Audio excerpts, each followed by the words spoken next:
आपने कभी सोचा है कि हम क्यों अपने पेरेंट्स की तरह ही दिखते हैं, और बाकी जैसे एलिफेंट है तो वो एलिफेंट का बेबी जो भी होगा वो एलिफेंट की तरह ही दिखता है। तो मैंगो जो है वो मैंगो सीड जो है वो मैंगो को ही से ये सारी जो चीज़ें छुपी हुई है वो छुपी हुई है जेनेटिक्स से। अगर आप एक बार जेनेटिक्स को समझ लेंगे तो आपके लिए सारी चीज़ें समझना आसान हो जाएगा कि हम क्यों अपने पेरेंट्स की तरह दिखते हैं और हमारी शक्ल क्यों सेम नहीं होती है। तो these are the 2 major points which we are going to discuss in our video. जैसे कि जेनेटिक्स का मीनिंग क्या होता है और उसकी बहुत सारी टर्मिनोलॉजीज़ होती है, जैसे कि heredity, variation, inheritance, DNA, genes, ऐसी बहुत सारी टर्मिनोलॉजीज़ होती है जो कि आपको समझना ज़रूरी है जेनेटिक्स को स्ट्रॉन्ग करने के लिए। तो सबसे पहला आज का हमारा बेसिक्स है कि हम बेसिक्स को बिल्डअप करने वाले हैं ताकि आपको ये सारी चीज़ें समझ आ जाए। और आज हम डिस्कस करेंगे कि हेरिडिटी, वेरिएशन क्या होता है। तो आज का हमारा जो फर्स्ट टॉपिक रहने वाला है that is basics of genetics, और उसके अंदर हम जैसे कि heredity, variation, inheritance, DNA, genes, then उसके बाद मेंडल्स ने जो भी लॉ दिए थे। अब हमें पता है कि जेनेटिक्स का मास्टर ऑफ मास्टर कौन है, मेंडल। ऑब्वियसली मेंडल के लॉज को हमने नहीं पढ़ा तो क्या ही पढ़ा बेसिक्स ऑफ जेनेटिक्स के अंदर। टर्मिनोलॉजीज होती है जैसे कि फिनोटाइप, जीनोटाइप, हेट्रोजाइगस, होमोजाइगस। मुझे पता है आप सबको इन सारी चीज़ों में बहुत ही ज़्यादा कन्फ्यूजन होगा, तो वो आज मैं आपको बहुत ही अच्छे से क्लियर कर दूंगी। तो सबसे पहले हम क्या करेंगे हमेशा कि सबसे पहले हम लिखेंगे कि हमारा गोल क्या है आज का, कि हम कौन कौन सी चीज़। सबसे पहला हमारा गोल होने वाला है that is going to be first of all concept को हम पढ़ेंगे, देन टर्मिनोलॉजीज पढ़ेंगे जैसे कि फिनोटाइप, जीनोटाइप, है ना, ऐसी सारी चीज़ें। And then we are going to discuss about the Mendelian genetics, right. तो इतनी चीज़ें आज हम इस वीडियो में करने वाले हैं। मेंडल्स के लॉ के बारे में भी मैं आपको बताऊंगी, ठीक है। चलिए तो अब स्टार्ट करते हैं कि सबसे पहली बात होती है कि जेनेटिक्स का मीनिंग क्या है, या तो जेनेटिक्स जो है उसकी हमारी डेफिनेशन क्या होती है। जेनेटिक्स की डेफिनेशन ये है कि genetics is a branch of science which deals with the study of heredity and variation. कि जेनेटिक्स एक ऐसी ब्रांच है साइंस की जो कि किससे डील करती है, with the study of heredity and variation. तो हम क्या लिखेंगे कि genetics is a branch of science which deals with the study of heredity and variation। कौन कौन सी चीज़ों के, हेरिडिटी एंड वेरिएशन। तो अब हमें ये चीज़ समझनी है कि भाई हेरिडिटी क्या होता है और वेरिएशन क्या होता है, क्योंकि ये चीज़ समझे बिना आपको जेनेटिक्स आ जाए ऐसा पॉसिबल नहीं है। हेरिडिटी का मीनिंग क्या होता है पहले समझते हैं, देन हम लिखेंगे। हेरिडिटी का मीनिंग ये होता है कि transmission of characters from one generation to another generation. जैसे कि मेरी नाक जो है वो मेरी मम्मी से मिली, तो दैट इज़ व्हाट हेरिडिटी, कि आपने आगे से क्या चीज़ पाई है। दैट मीन्स आपने अपने पेरेंट्स से क्या चीज़, जैसे कि कान है ना, तो जैसे बोलते हैं ना कि इसकी नाक उसके जैसी है, उसका वो ही इसके जैसा है ना, ये सारी चीज़ें। तो ट्रांसमिशन ऑफ कैरेक्टर्स जो होते हैं जैसे कि हाइट हो गया, फिर जैसे हम बोले कि कलर हो गया, ये सारी चीज़ें किससे ट्रांसमिट होगी, हेरिडिटी हम बोलेंगे उस चीज़ को। तो this is what transmission of characters from one generation to another generation. एक जनरेशन से दूसरी जनरेशन में जो भी कैरेक्टर्स का ट्रांसमिशन होता है उसे हम क्या बोलते हैं, हेरिडिटी बोलेंगे। अब बारी आती है वेरिएशन की, कि ऐसा तो नहीं है कि हमारी शक्ल जो है सेम टू सेम पेरेंट्स की तरह मिल जाए, ऐसा नहीं होता है। वेरिएशन मीन्स कि कोई भी चीज़ में बदलाव आना, उस चीज़ से वो चीज़ आई है लेकिन उसमें कुछ बदलाव हो के आई है। जैसे कि हम इधर क्या लिखेंगे कि हमारी शक्ल सेम नहीं मिल रही है, right, that is what variation. कि हम आए तो उसी चीज़ से लेकिन हमारे कैरेक्टर्स भी पास डाउन हुए हैं, लेकिन दैट डजंट मीन्स कि हमारी शक्लें भी सेम होगी, ऐसा नहीं होता। वेरिएशन आएगा। वेरिएशन को हम क्या लिख सकते हैं कि degree of difference between progeny and parents, ठीक है। इस चीज़ को हम क्या लिख सकते हैं, वेरिएशन। तो ये क्या होता है, degree of difference progeny and parents के बीच के, इसको हम क्या बोल देते हैं, वेरिएशन बोलते हैं। अब बारी आती है कि मैम फिर इनहेरिटेंस क्या होता है। इनहेरिटेंस के बारे में हमें थोड़ा बताइए कि इनहेरिटेंस क्या चीज़ है। तो actually inheritance is a process. Inheritance क्या है, हमारी एक प्रोसेस है। That is what process by विच, ऐसा प्रोसेस। अब हमें क्या करना है कि कोई भी चीज़ यहाँ से वहाँ भेजनी है। For example I am saying कि मेरे को जैसे बॉक्सेस है उसको एक जगह से दूसरी जगह पे भेजना है, तो उसके लिए कोई तो ऐसी प्रोसेस होनी चाहिए कि जैसे मैं ट्रांसपोर्टेशन का यूज़ करूँगी तो वो मेरी एक प्रोसेस हो गई कि मैंने एक ट्रांसपोर्टेशन की हेल्प ली। तो इसी तरह इनहेरिटेंस क्या है, हमारी एक प्रोसेस है जिससे कैरेक्टर्स जो है वो ट्रांसमिट होते हैं वन जनरेशन से दूसरी जनरेशन से। तो दिस इज, आपको इसका डिफरेंस याद रहना चाहिए कि this is what process and this is what transmission. आपको इन दोनों का डिफरेंस पता होना चाहिए। तो this is which process by which characters are transmitted, characters जो है वो ट्रांसमिट कर रहे हैं, यानी कि आगे पास डाउन कर रहे हैं from one generation to another, is known as inheritance. इसी को हम क्या बोलते हैं, इज नोन एज इनहेरिटेंस। तो इस चीज को हम क्या बोलेंगे, इनहेरिटेंस बोलेंगे। तो ये तो सबसे पहला था कंसेप्ट कि जेनेटिक्स क्या होता है, कि genetics is a branch of science which deals with the study of heredity and variation. Heredity and variation से डील करता है, वैसी स्टडी, वैसी ब्रांच ऑफ साइंस को हम क्या बोल देंगे, जेनेटिक्स बोलते हैं। तो अभी आपको जरूर पता चल गया होगा कि हमारे अंदर वेरिएशन क्यों आता है, हमारी शक्लें क्यों नहीं मिलती, बिकॉज ऑफ दी वेरिएशन। और हमारे कैरेक्टर्स जो है वो मिलते जुलते होते हैं कि टॉल शॉर्ट वगैरह जैसी चीजें, ठीक है। हेरिडिटी उसको हमने बोल दिया कि कैरेक्टर्स का पास डाउन होता है। And the next thing is inheritance. तो इनहेरिटेंस का मतलब होता है कि ऐसी प्रोसेस जिससे कैरेक्टर्स जो है वो ट्रांसमिट कर रहे हैं वन जनरेशन से नेक्स्ट जनरेशन में, this is known as inheritance. तो हेरिडिटी और इनहेरिटेंस के बीच का डिफरेंस हमें बहुत ही अच्छे से आना चाहिए। तो ये तो हो गया हमारा बेसिक कंसेप्ट की जेनेटिक्स क्या होता है। नेक्स्ट चीज के ऊपर आएंगे हम, दैट इज हमारा नेक्स्ट बोल क्या है हमारा, टर्मिनोलॉजी। कि आपको टर्मिनोलॉजी के बारे में पता होना चाहिए कि बहुत सारी टर्मिनोलॉजीज होती है, जैसे DNA, genes, genotype, phenotype, heterozygous, homozygous. तो उन सब चीजों के बारे में हम अब बात करने वाले हैं, ठीक है। सबसे पहला आता है डीएनए। डीएनए का ऑब्वियसली सबको फुल फॉर्म तो पता ही होगा, दैट इज डीऑक्सीराइबोन्यूक्लिक एसिड। अब ये डीएनए जो है उससे हम बोलते हैं कि पैकेजिंग होके उसका क्रोमोसोम बन जाता है। तो हम क्रोमैटिन क्या होती है कि मेरे पास ये क्या है, हमारा सेल है। क्या है ये, सेल। और हम सभी को पता है कि सेल के अंदर क्या होता है, न्यूक्लियस होता है। क्या होता है, न्यूक्लियस होता है। और इस न्यूक्लियस के अंदर हमारा छुपा हुआ होता है डीएनए, जो कि पूरे के पूरे जेनेटिक्स में मतलब बहुत ही इम्पोर्टेंट रोल प्ले करता है। हम मॉलिक्यूलर बायोलॉजी में भी पढ़ेंगे कि डीएनए का रेप्लिकेशन वगैरह उन सब चीज़ों में वो भी आने वाला है। तो डीएनए बड़ी ही इम्पॉर्टेंट चीज़ है जहाँ पर जीन्स लोकेटेड होते हैं और इसी की वजह से पूरा जेनेटिक्स टिका हुआ है, ठीक है। आगे बढ़ते हैं कि ये जो हमारा जो भी डीएनए होता है, डीएनए की जो लेंथ होती है, हम आगे पढ़ने वाले हैं एमबीआई के अंदर, यानी मॉलिक्यूलर बायोलॉजी में पढ़ेंगे कि यहाँ पर डीएनए की जो लेंथ होती है वो क्या होती है, 2.2 मीटर होती है। कितनी होती है, 2.2 मीटर। और जो 2n होता है, ठीक है, इसका जो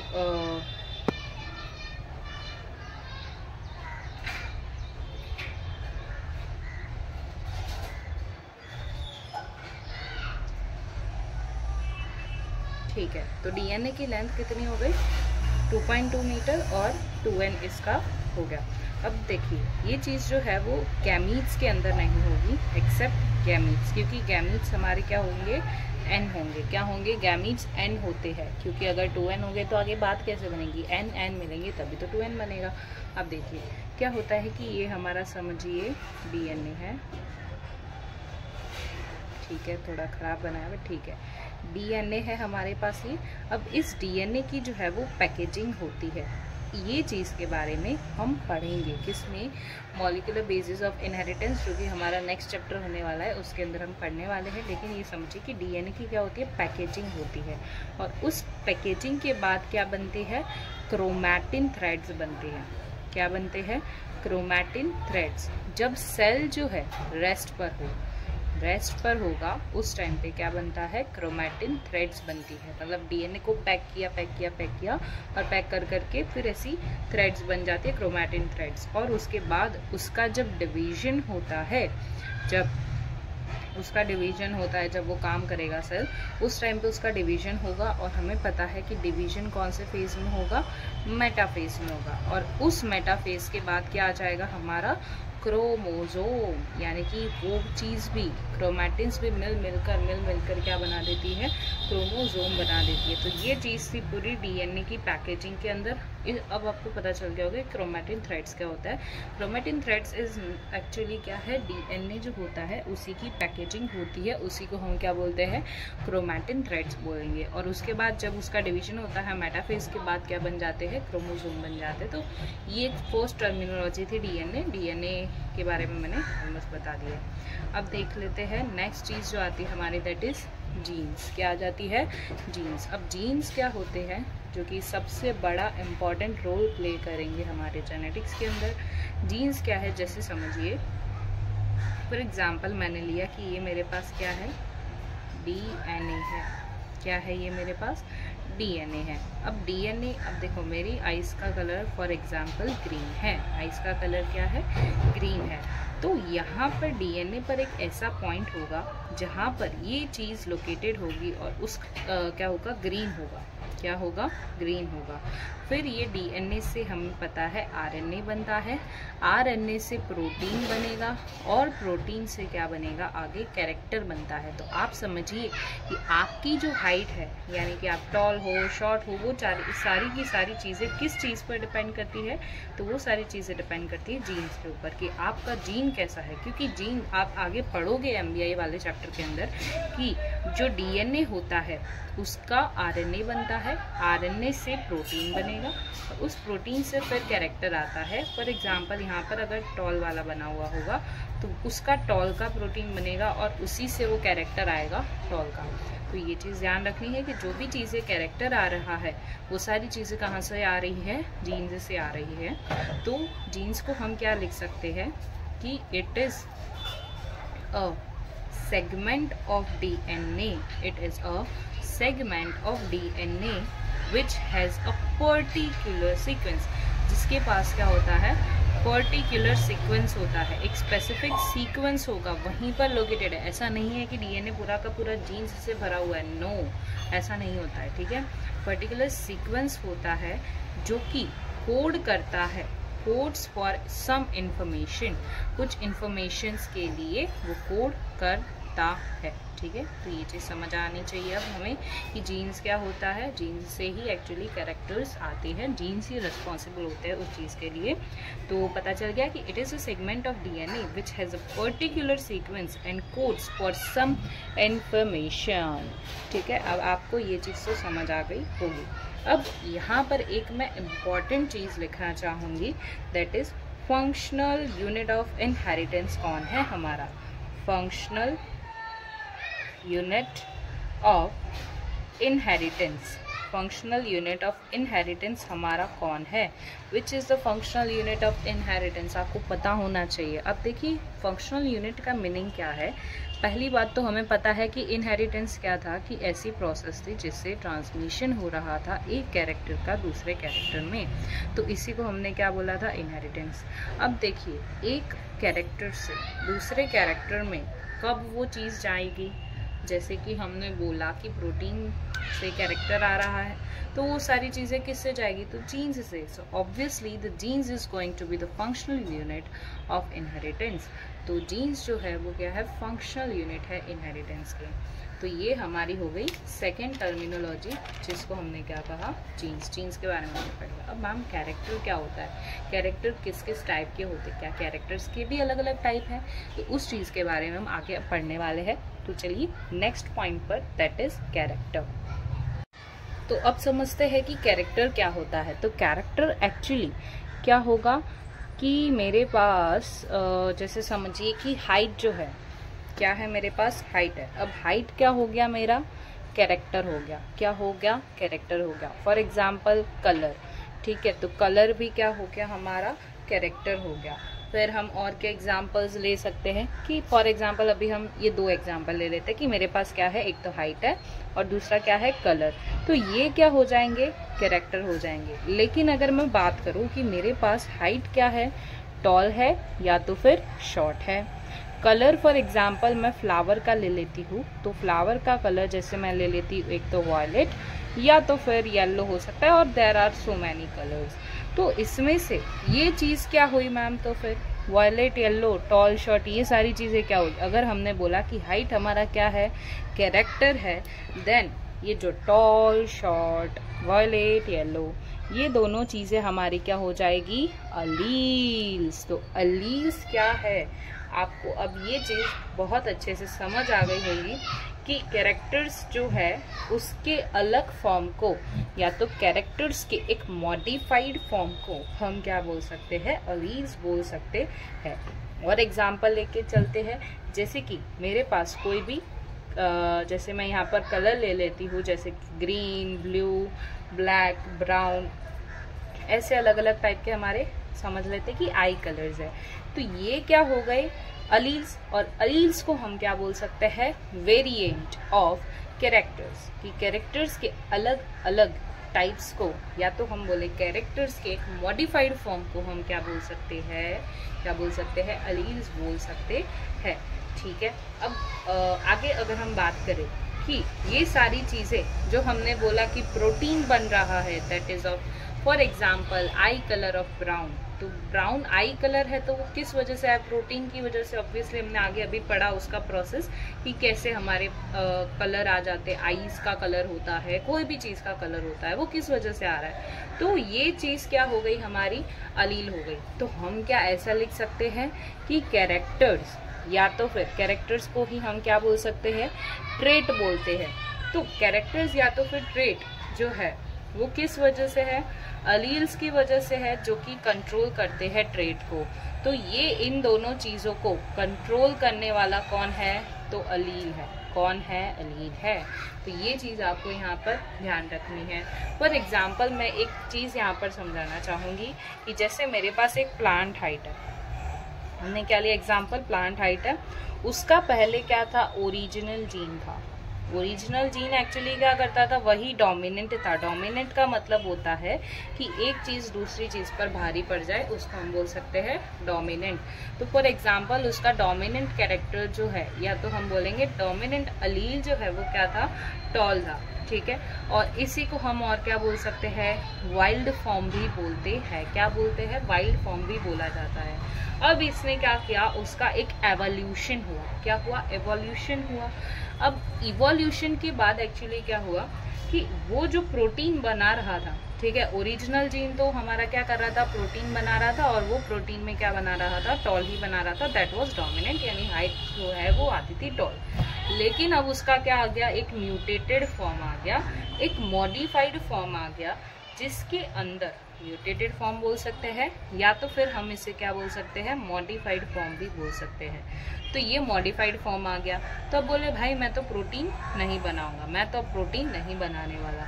तो कोई प्रोटीन नहीं बनाया उसने, तो कोई भी एक्सप्रेशन नहीं दिया। एक्सप्रेशन कब आएगा? जब डोमिनेंट होगा ना। अब वो ये सारी चीजें मेंडल के अकॉर्डिंग चल रही है। ठीक है। उसके अकॉर्डिंग मैं आपको समझाना चाह रही हूँ चीजों को, तो समझिएगा। डोमिनेंट जो है वो टॉल आ गया। ठीक है। लेकिन हमने बोला कि वो म्यूटेट हो गया, एवोल्यूशन के बाद मॉडिफाई हो गया, जिस वजह से वो प्रोटीन ही नहीं बना रहा। अब प्रोटीन नहीं बना रहा तो क्या होगा? एक्सप्रेशन भी नहीं देगा, क्योंकि जब वो प्रोटीन बना रहा था तभी तो एक्सप्रेशन दे रहा था। तब जब ये प्रोटीन नहीं बना रहा तो कोई भी एक्सप्रेशन नहीं दे रहा। तो जिस वजह से ये चीज क्या हो जाती है हमारी? एक तो होता है डोमिनेंट और एक हो जाएगा हमारा, इस चीज को हम क्या बोल सकते हैं? रिसेसिव बोल सकते हैं। क्या बोलेंगे? रिसेसिव। तो इसी तरह से हमारे पास जो भी कैरेक्टर होते हैं उसके अंदर एक डोमिनेंट अलील भी हो सकता है और एक रिसेसिव अलील भी होता है। तो ये चीज के बारे में आई होप सो आपको बहुत अच्छे से समझ आ गया होगा। अब हम बोलेंगे कि ये चीज के बारे में हम स्टडी कैसे करेंगे। तो देखिए, पॉपुलेशन जो होती है उसके अंदर हम स्टडी करते हैं एंड हम क्या देखते हैं कि एक जीन के पास दो फॉर्म होते हैं। One gene has two forms. एक जीन के पास दो फॉर्म होते हैं, जैसा कि हमने आगे वाली यहाँ पर वाली की प्रोसेस में पढ़ा था अभी। ठीक है। यहाँ वाली प्रोसेस में पढ़ा था कि एक जीन के पास दो फॉर्म हो सकते हैं। एक तो उसका हो सकता है ओरिजिनल फॉर्म, एक हो सकता है उसका ओरिजिनल फॉर्म और दूसरा हो सकता है उसका म्यूटेटेड फॉर्म। क्या हो सकता है? दूसरा उसका म्यूटेटेड फॉर्म हो सकता है। same gene has two contrasting form and this is known as allele or allelomorphic form. कोई भी दो सेम जीन है, फॉर एग्जाम्पल मेरे पास सेम जीन है, अब उसके पास दो कंट्रास्टिंग फॉर्म हो सकते हैं और इसी को हम क्या बोल सकते हैं, एक जीन हुआ जैसे कि फॉर एग्जाम्पल मैं ले लूँ हाइट, ठीक है, मेरे पास हाइट वाला जीन है, तो इसी के पास टू कंट्रास्टिंग का मतलब समझ ही गए होंगे कि अपोजिट दो कंट्रास्टिंग फॉर्म होते हैं, इसी को हम क्या बोलते हैं, अलील। देखिए एक और डेफिनेशन आ गई हमारे पास अलील की। तो जैसे हाइट का दो कंट्रास्टिंग फॉर्म क्या हो सकता है, एक तो टॉल हो सकता है और दूसरा क्या हो सकता है, ड्वार्फ हो सकता है। अब आप ये चीज तो बहुत अच्छे से समझ ही जाने चाहिए अब कि हाइट क्या हो गया, होगा हमारा कैरेक्टर हो गया, और जो टॉल है और ड्वार्फ है वो चीज हमारी क्या हो गई, यहाँ पर अलील्स हो गई। क्या हो गई, अलील्स हो गई, that is are contrasting forms. ठीक है, इस चीज के बारे में आई होप सो बहुत अच्छे से आप समझ चुके होंगे कि टॉल है और एक दूसरा क्या है हमारे पास, ड्वार्फ अलील है। ठीक है, अब ये चीज समझ आ गई। आगे बढ़ते हैं कि यहाँ पर हमने क्या पढ़ा, अलील जो है, अब देखो अलील जो है उसके पास दो टाइप्स हो सकते हैं, एक होगा डोमिनेंट अलील, एक होगा डोमिनेंट अलील और दूसरा होगा हमारे पास रिसेसिव अलील। रिसेसिव यानी हमने अभी पढ़ा कि जो कोई भी एक्सप्रेशन नहीं दे सकता, और डोमिनेंट अलील यानी जो एक्सप्रेशन दिखा देगा। अब इनके लिखने का तरीका भी तो होना चाहिए कि हमें आगे पता चले। तो इसका जो डोमिनेंट अलील का जो लिखने का फॉर्म है that is of capital letters. आपको किस में लिखना है, उस चीज को कैपिटल के अंदर लिखना है, और इसको हमें लिखना है रिसेसिव वाले को लोअर या तो फिर स्मॉल कैरेक्टर्स में। ठीक है, तो अब आपको समझ आ गया। जैसे कि हम यहाँ की बात करें तो टॉल को हम क्या लिख सकते हैं, कैपिटल टी, ड्वार्फ को जैसे हम इसी का लिख देंगे small letter that is small t. तो आपको यहाँ तक अच्छे से समझ आ गया है। अब देखते हैं आगे कि जीनोटाइप क्या होता है, फिनोटाइप क्या होता है। ठीक है, जीनोटाइप क्या होता है एंड देन फिनोटाइप क्या होता है। तो जीनोटाइप प्लस फिनोटाइप ये दोनों क्या चीज़ें है, अच्छे से समझते चलो। जीनोटाइप एक्चुअली क्या है, genetic constitution of an organism. कोई भी जेनेटिक कॉन्स्टिट्यूशन, जेनेटिक कॉन्स्टिट्यूशन की जीन्स कर रहा है वो सारी चीजें ऑफ ऑर्गेनिज्म। और दूसरी चीज आती है फिनोटाइप, जो कि क्या है, मॉर्फोलॉजिकल अपीयरेंस। मॉर्फोलॉजी का मतलब होता है बाहरी, ठीक है, बाहर की साइड जो भी चीजें हैं वो चीज देखकर आप उसको जैसे समझ लो बता रहे हो, तो दैट इज मॉर्फोलॉजिकल अपीयरेंस। जैसे कि आपकी हाइट क्या है तो हम बोलेंगे टॉल है, शॉर्ट है, लेकिन हमने बोला कि उसका जीनोटाइप क्या है, तो जीनोटाइप क्या हो जाएगा, capital T and small T. समझ रहे हो बात को, जीनोटाइप और फिनोटाइप का मीनिंग क्या हो रहा है। जेनेटिक कॉन्स्टिट्यूशन जैसे मैंने अभी आपको जस्ट अभी बता दिया कि जेनेटिक कॉन्स्टिट्यूशन में क्या होगा, जीनोटाइप। जीनोटाइप फॉर एग्जांपल मेरे पास टॉल के लिए मैं क्या लिखती हूँ, कैपिटल टी लिखती हूँ। क्या लिखती हूँ, कैपिटल टी लिखती हूँ। लेकिन अगर मेरे पास ड्वार्फ हुआ तो क्या लिखूंगी, स्मॉल टी लिखूंगी। यहाँ पे मैं अगर मॉर्फोलॉजी की अपीयरेंस की बात करूँ तो इस कैपिटल टी को मैं क्या लिखूंगी, टॉल लिखूंगी, स्मॉल टी को हम क्या लिखेंगे, शॉर्ट। तो अब मैं बाहर से देख के बता सकती हूँ कि मैं टॉल हूँ या शॉर्ट हूँ, लेकिन जीनोटाइप क्या है, जेनेटिक कॉन्स्टिट्यूशन है। क्या है, जेनेटिक कॉन्स्टिट्यूशन है कि जीन्स का हम देखकर उस चीज के बारे में बता रहे हैं, दिस इज जेनेटिक कॉन्स्टिट्यूशन। अब जेनेटिक कॉन्स्टिट्यूशन के अंदर ही आता है कि हैप्लॉइड क्या होता है, डिप्लॉइड क्या होता है। हैप्लॉइड का मतलब होता है क्रोमोसोम्स वगैरह जो है उसका एक सेट, और डिप्लॉइड का मतलब हो गया कि 2 सेट्स। ठीक है, डिप्लॉइड का मतलब क्या हो गया, हमारे पास 2 सेट्स हो जाएगा। अब आगे हम समझते कि मैम ये जाइगस, हेट्रोजाइगस, होमोजाइगस, ये सारी चीज़ें क्या है, हमें समझाओ जल्दी से ताकि हमें पता चले। अब ये चीज़ है कि मैं नोट्स बना रही हूँ तो आपको भी साथ साथ लिखते लिखते करना है, ताकि आपको चीज़ें उसी टाइम पर याद हो जाए। अगर आप पीछे से नोट्स बनाने जाओगे तो मे भी आप जल्दबाजी में लिखोगे और आपको चीज़ें याद नहीं रहेगी। लेकिन मैं जैसे जैसे लिखवा रही हूँ समझते जाइए और बाद में लिखते जाइए, ताकि आपको बहुत ही अच्छे से याद हो जाएगी सारी चीज़ें। और जैसे कि हमने बोला है कि लर्न एट फर्स्ट क्लिक, यानी कि एक ही बार में आपको चीज़ों को अच्छे से समझ जाना है और फिर उसका रिवीजन घर पर आपको बहुत अच्छे से करना है, ताकि आपको सारी चीज़ें दिमाग में उतर जाए। और देखिए जेनेटिक्स एक ऐसा है कि जिसमें आपको बहुत ही मज़ा आने वाला है, बहुत ही सारी नई चीज़ें आप सीखने वाले हो। सो बहुत अच्छे से पढ़िए इस वाले चैप्टर को। और देखिए आपको अगर समझ आ रहा है अच्छे से, देन लाइक शेयर सब्सक्राइब तो करना बनता ही है और बेल नोटिफिकेशन को क्लिक कर देना, ताकि आपको हमारे बहुत ही शानदार वीडियोस मिलते रहे। और नोट्स के साथ साथ में आपको मैं अभी एनसीईआरटी रीडिंग भी करवाने वाली हूँ, जो हमारा एक बार बेसिक टर्मिनोलॉजीज खत्म हो जाए, उसके बाद बेसिक टर्मिनोलॉजीज के बारे में थोड़ा बहुत हमारे एनसीईआरटी में भी दिया गया है, तो उसके बारे में थोड़ा सा बहुत पढ़ लेंगे, ताकि आपको बहुत सारी चीज़ें समझ आ जाए जितना हमने आज पढ़ा है। और साथ साथ में आपकी एनसीईआरटी रीडिंग भी हो जाएगी।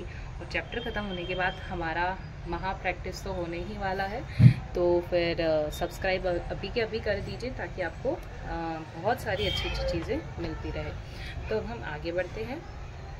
आगे हमने अब क्या पढ़ना है, हेट्रोजाइगस पढ़ना है और होमोजाइगस पढ़ना है। Heterozygous and homozygous.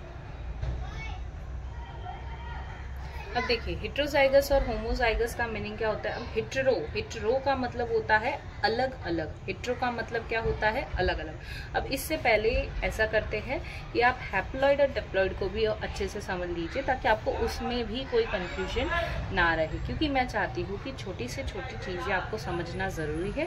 अगर आप छोटी छोटी चीज़ों को लीव कर देंगे, उसको छोड़ देंगे, देन आपको आगे की जो बड़ी बड़ी चीज़ें हैं वो समझ नहीं आएगा। अक्सर मैंने देखा है हेट्रोजाइगस होमोलोगस क्रोमोसोम के अंदर बच्चों को बहुत ही ज़्यादा कंफ्यूजन रहता है, तो आपको अभी अच्छे से समझ लेना है। अब देखते हैं हैप्लॉइड का मीनिंग क्या है। हैप्लॉइड का मीनिंग समझिए कि मेरे पास 1 से लेकर 23 क्रोमोसोम्स होते हैं, हमें पता है, तो ये क्या हो गया, इसका एक सेट हो गया। क्या हो गया, इसका एक सेट। वेल डिप्लॉइड का मीनिंग क्या है कि मेरे पास 1 से लेकर 23 तक का क्रोमोसोम है, वो तो एक सेट हो गया। दूसरा एक और सेट है जिसमें 1 से लेकर 23 क्रोमोसोम, मतलब इनके पास क्या होते हैं, 2 सेट्स होते हैं। वेल हैप्लॉइड के पास क्या होता है, 1 सेट ही होता है। क्या होता है, 1 सेट ही होता है। फॉर एग्जाम्पल हम इसको 1' एंड 23' कर लेते हैं, ताकि हमें अच्छे से समझ आए। ये क्या हो गया, डिप्लॉइड हो गया। अब देखते हैं आगे। अब थोड़ा सा इसे थोड़ा सा हम इमेज में कन्वर्ट कर ले, ताकि आपको बहुत अच्छे से समझ आ जाए। फॉर एग्जाम्पल मेरे पास ये क्या है, क्रोमोसोम है, ये फर्स्ट नंबर का क्रोमोसोम है ना, then this is second number का क्रोमोसोम, ठीक है, ये हो गया सेकेंड नंबर का क्रोमोसोम। लेकिन इसी को अगर मैं डिप्लॉइड में बनाना चाहूँगी ना, तो ये कैसे बनेगा, ये फर्स्ट सेट है इसका 1 और ये हो गया इसका 1'। इस तरह से ये सेट्स में प्रेजेंट होते हैं। ये हो गया 2, ये हो गया 2'। तो इस चीज़ को हम क्या बोलते हैं, डिप्लॉइड बोलते हैं। ठीक है, यहाँ तक समझ आ गया। अब समझते पहला कि होमोलोगस क्या होता है एंड देन हेट्रोलॉगस पढ़ेंगे। तो पहले ऐसा करते हैं, होमोजाइगस हेट्रोजाइगस के बारे में समझ लेते हैं। देखो हेट्रो का मतलब सभी को पता है, हेट्रो का मतलब होता है अलग अलग। अब हेट्रो का मतलब क्या हो गया कि कोई भी अलग अलग चीज़ों को आपने मिला दिया। For example capital T and small t को आपने मिला दिया, तो ये क्या बन गया, हेट्रोजाइगस। वाइल होमोजाइगस क्या हो गया, capital T then small t। इस चीज़ को हमने क्या बोल दिया, होमोजाइगस बोल दिया। ठीक है, अब यहाँ पर आपको एक चीज़ ध्यान रखनी है कि कोई भी रिसेसिव वाला होगा वो डोमिनेंट कब होगा। सोचिए रिसेसिव जो है वो कब डोमिनेंट होगा, तो वो डोमिनेंट कब होगा, होमोजाइगस कंडीशन के अंदर ही होगा। बिकॉज हेट्रोजाइगस के अंदर तो डोमिनेंट एंड रिसेसिव का मिक्सचर होता है, तो उसके अंदर तो वो दोनों मिक्स हो जाएंगे, तो उसमें डोमिनेंट वाला ही डोमिनेंट करता है, रिसेसिव कभी भी एक्सप्रेस नहीं कर पाएगा। तो होमोजाइगस कंडीशन में ही रिसेसिव वाला एक्सप्रेस कर सकता है, वाइल डोमिनेंट तो अपने दोनों कंडीशन में एक्सप्रेस करता है। तो आपको ये क्वेश्चन आ सकता है कि जो रिसेसिव है वो कब एक्सप्रेस कर सकता है, तो that is in homozygous condition.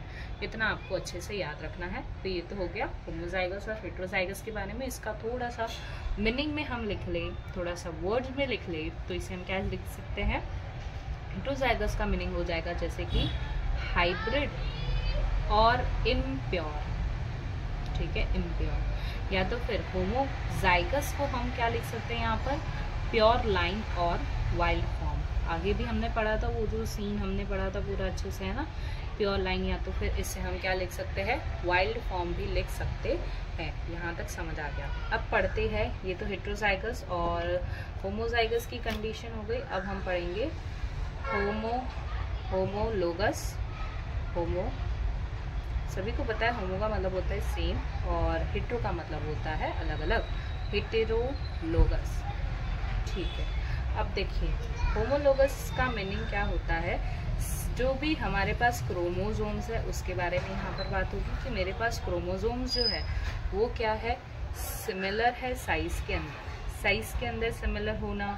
दूसरी चीज स्ट्रक्चर में भी सिमिलर है ना, कि उनका स्ट्रक्चर है वो भी सिमिलर हो, वो किस काइंड ऑफ जीन है, किस टाइप के जीन है वो भी उनका सेम हो। और जो चौथी चीज आती है that is bending pattern. Bending pattern जो है उनका वो भी सेम होना चाहिए। फॉर एग्जाम्पल मेरे पास ये क्रोमोसोम्स है, ठीक है। अब इसके ऊपर ये वाला जो है ये किसके लिए मैं बोल रही हूँ, this is responsible for height. किसके लिए रिस्पॉन्सिबल है, हाइट के लिए रिस्पॉन्सिबल है। फिर मैंने बोला कि यहाँ पर एक लोकेटेड है जो कि कलर के लिए रिस्पॉन्सिबल है, और यहाँ पर भी एक लोकेटेड है जीन जो कि कलर के लिए रिस्पॉन्सिबल है। अब यहाँ पर मैंने एक और चीज़ बता दी कि मेरे पास ये क्या है, इधर जो है वो किस चीज़ के लिए है, कैपिटल टी या तो फिर स्मॉल टी के लिए, और यहाँ पर भी जो प्रेजेंट है वो किसके लिए, कैपिटल टी या तो फिर स्मॉल टी के लिए। तो यहाँ पर आप देख सकते हैं कि होमोलोगस कंडीशन के अंदर जो भी जीन्स है उनकी भी लोकेशन सेम है। तो माइंड दिस थिंग, यहाँ पर लोकेशन जो होगी जीन्स की, लोकेशन ऑफ जीन्स वो भी क्या होगी, यहाँ पर सेम होगी। और इस चीज को हम क्या बोलते हैं, लोकस बोलते हैं। क्या बोलते हैं, लोकस बोलते हैं। होमोजाइगस डोमिनेंट हमें पता है क्या हो सकता है, कैपिटल टी हो सकता है, राइट। एंड होमोजाइगस रिसेसिव क्या हो सकता है, स्मॉल टी हो सकता है। तो this is what homozygous condition, हमें पता है ये चीज क्या है मैम, होमोजाइगस कंडीशन। और होमोजाइगस कंडीशन कब प्रेजेंट हो सकती है, जब क्रोमोसोम्स के ऊपर लोकेशन भी सेम, जो जीन्स है उनकी लोकेशन भी सेम हो। तो वो चीज कब हो सकती है हमारी, होमोलोगस क्रोमोसोम के ऊपर प्रेजेंट हो तब। देखो जाइगस का मतलब है जाइगोट के टाइम पर, ये चीज ध्यान रखना। और लोगस यानी कि लोकस यानी कि क्रोमोसोम के ऊपर की लोकेशन, ये चीज आपको अच्छे से याद रखनी है। तो this is present on homologous pair.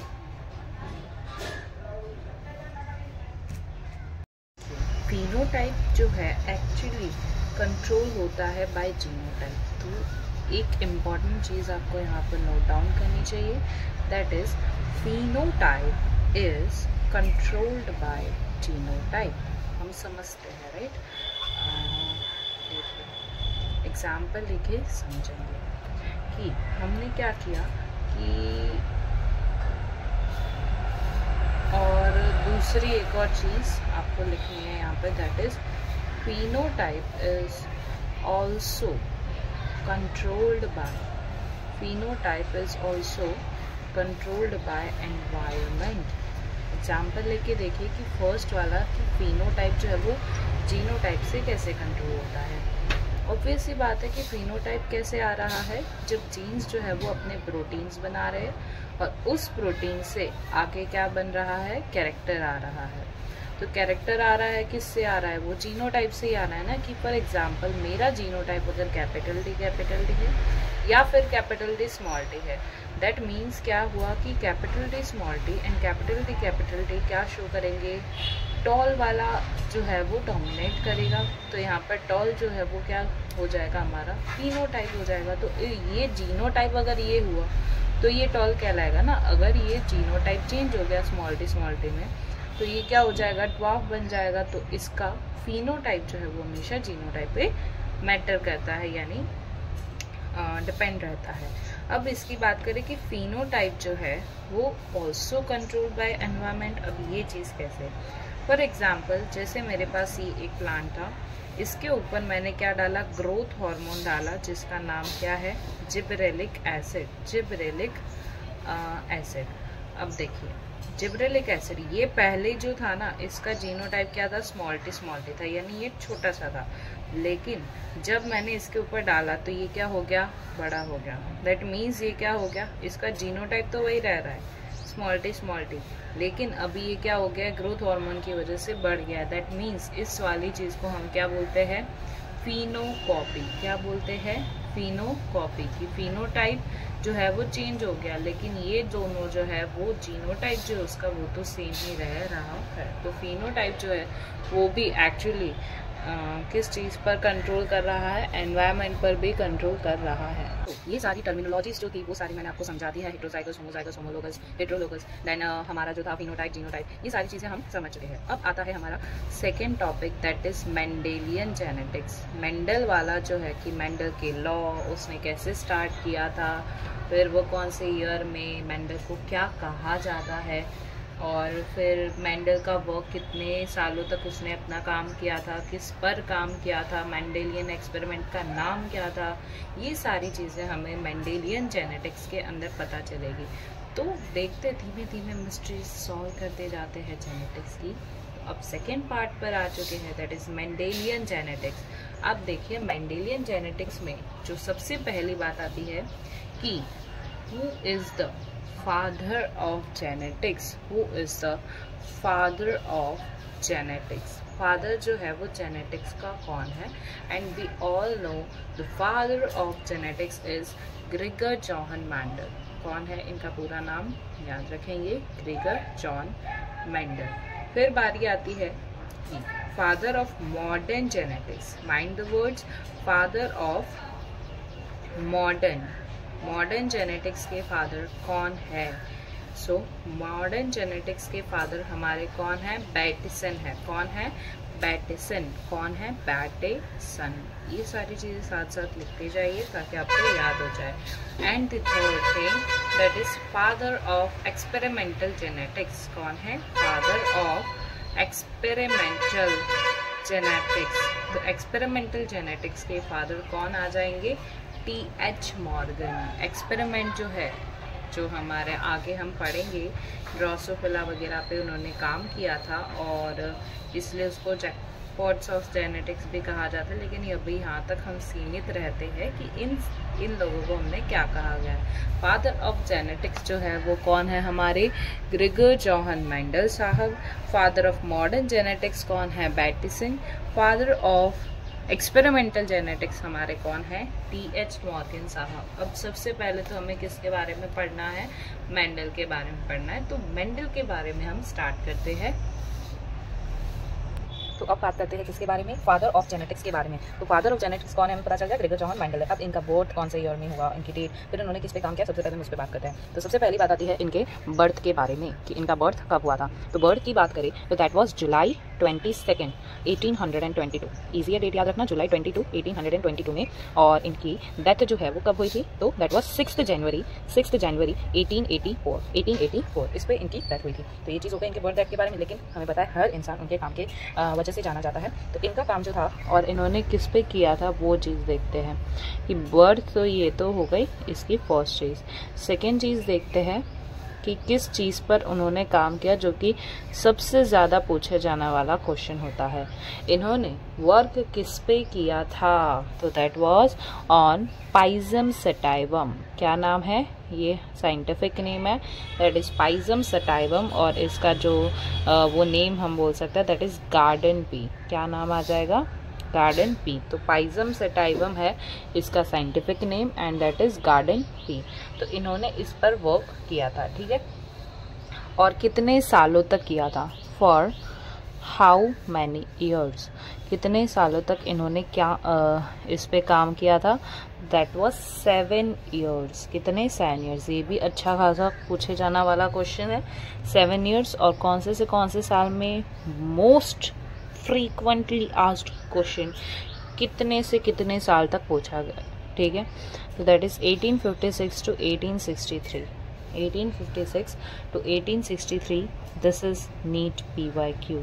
आप सोच नहीं सकते उतनी बार ये क्वेश्चन आया हुआ है, कितने सालों तक उसने काम किया था, कहाँ से कहाँ किया था, किस पे किया था। This is the main very very important thing which you have to remember. इसको अभी के अभी याद कर लीजिए। 1856 टू 1863 में उन्होंने काम किया था, 7 सालों तक काम किया था। किस पे काम किया था? तो पाइजम सटाइवम यानी कि गार्डन पीपर इन्होंने काम किया था। अब सबसे पहले बात करते कि उनकी सक्सेस। वैसे मैं आपको बता दूं कि जेनेटिक्स जो है वो सबसे ज़्यादा वेटेज रखने वाला चैप्टर है पूरे, हम बोल सकते बोर्ड्स हो आपके या तो फिर नीट हो, कोई भी एग्ज़ाम हो, उसमें जेनेटिक्स का वेटेज बहुत ही अच्छा खासा है। दूसरा मॉलिक्यूलर बेसिस वाला चैप्टर आता है। तो ये 2 चैप्टर तो आपको बहुत ही अच्छे से करने हैं और अच्छे से समझने भी ज़रूरी है। Bio is not all about to be रट्टाफिकेशन सिर्फ नहीं करते, हमें इस पर समझना पड़ता है। Then you have to remember this all things for a long time and for which you have to revise again and again, and for that only I am making notes for you, and you also should write with me to remember all the things very very nicely in your brain, right? तो आपको बहुत अच्छे से इन सब चीज़ों को ध्यान रखना पड़ेगा कि सबसे ज़्यादा वेटेज रखने वाला चैप्टर है, तो अच्छे से ध्यान दे के पढ़ना है, रिवीजन करना है एंड देन इसको अपने दिमाग में भी याद रखना है। ठीक है, अब आगे बढ़ते हैं कि सबसे पहली बात आती है कि रीज़न क्या था फॉर मेंडल सक्सेस। मेंडल जी को सक्सेस कैसे मिली। और फॉर योर काइंड इन्फॉर्मेशन मैं ये चीज़ बता दूं कि मेंडल की डेथ के बाद उसके काम को रिकॉग्नाइज किया गया था। तो ये चीज़ आपको याद रखनी है कि मेंडल की सक्सेस जो है वो एक्चुअली उसे पहले नहीं मिली थी, एक्चुअली उसकी डेथ के बाद उसे पहचाना गया था कि हाँ मेंडल जैसा कोई इंसान था जिन्होंने इस चीज़ के बारे में बताया था। उसने बताया था जब वो था तब उसने बताया था, लेकिन उसका काम जो है इतना ज़्यादा प्रेज नहीं किया गया था। और उसने एक्चुअली बहुत सारे रीजंस थे, उस रीजंस के बारे में भी हमें यहाँ पर पढ़ना है। तो सबसे पहले पढ़ते हैं सक्सेस के बारे में, फिर उसका काम क्यों अनरिकॉग्नाइज रहा, क्यों उसका काम जाना नहीं गया जब वो था, और फिर उसके बाद वो मर गया तो उसके बाद उसका जो काम था उस चीज़ के बारे में कैसे लोगों को पता चला, और उस सारी चीज़ों के बारे में चलिए स्टार्ट करते हैं। सबसे पहला आता है reason for Mendel success. Mendel की सक्सेस कैसे मिली। सबसे पहली बात आती है कि ये ऐसे इंसान थे जिन्होंने सबसे पहले मैथमेटिकल, लॉजिक, स्टैटिस्टिक्स और ये सारी चीज़ें लगाई थी। तो हम क्या लिखेंगे, फर्स्ट पॉइंट कि ही अप्लाइड, उसने क्या किया था, मैथमेटिक्स अप्लाई की, ठीक है। दूसरी बात लॉजिक्स, स्टैटिस्टिक्स, ये सारी चीज़ें इन्होंने अप्लाई की थी, ठीक है, फॉर एनालिसिस के लिए इन्होंने ये सारी चीज़ों को अप्लाई किया था। फिर दूसरा आता है कि ऐसा नहीं है कि हवा में बातें की थी इन्होंने, ये तो बोले कि हवा में इन्होंने काम किया था, इन्होंने सारी चीज़ों का रिकॉर्ड रखा था अपने एक्सपेरिमेंट्स का। तो क्या किया था, he kept records of his experiment, उन्होंने सारे के सारे रिकॉर्ड्स रखे थे अपने एक्सपेरिमेंट के।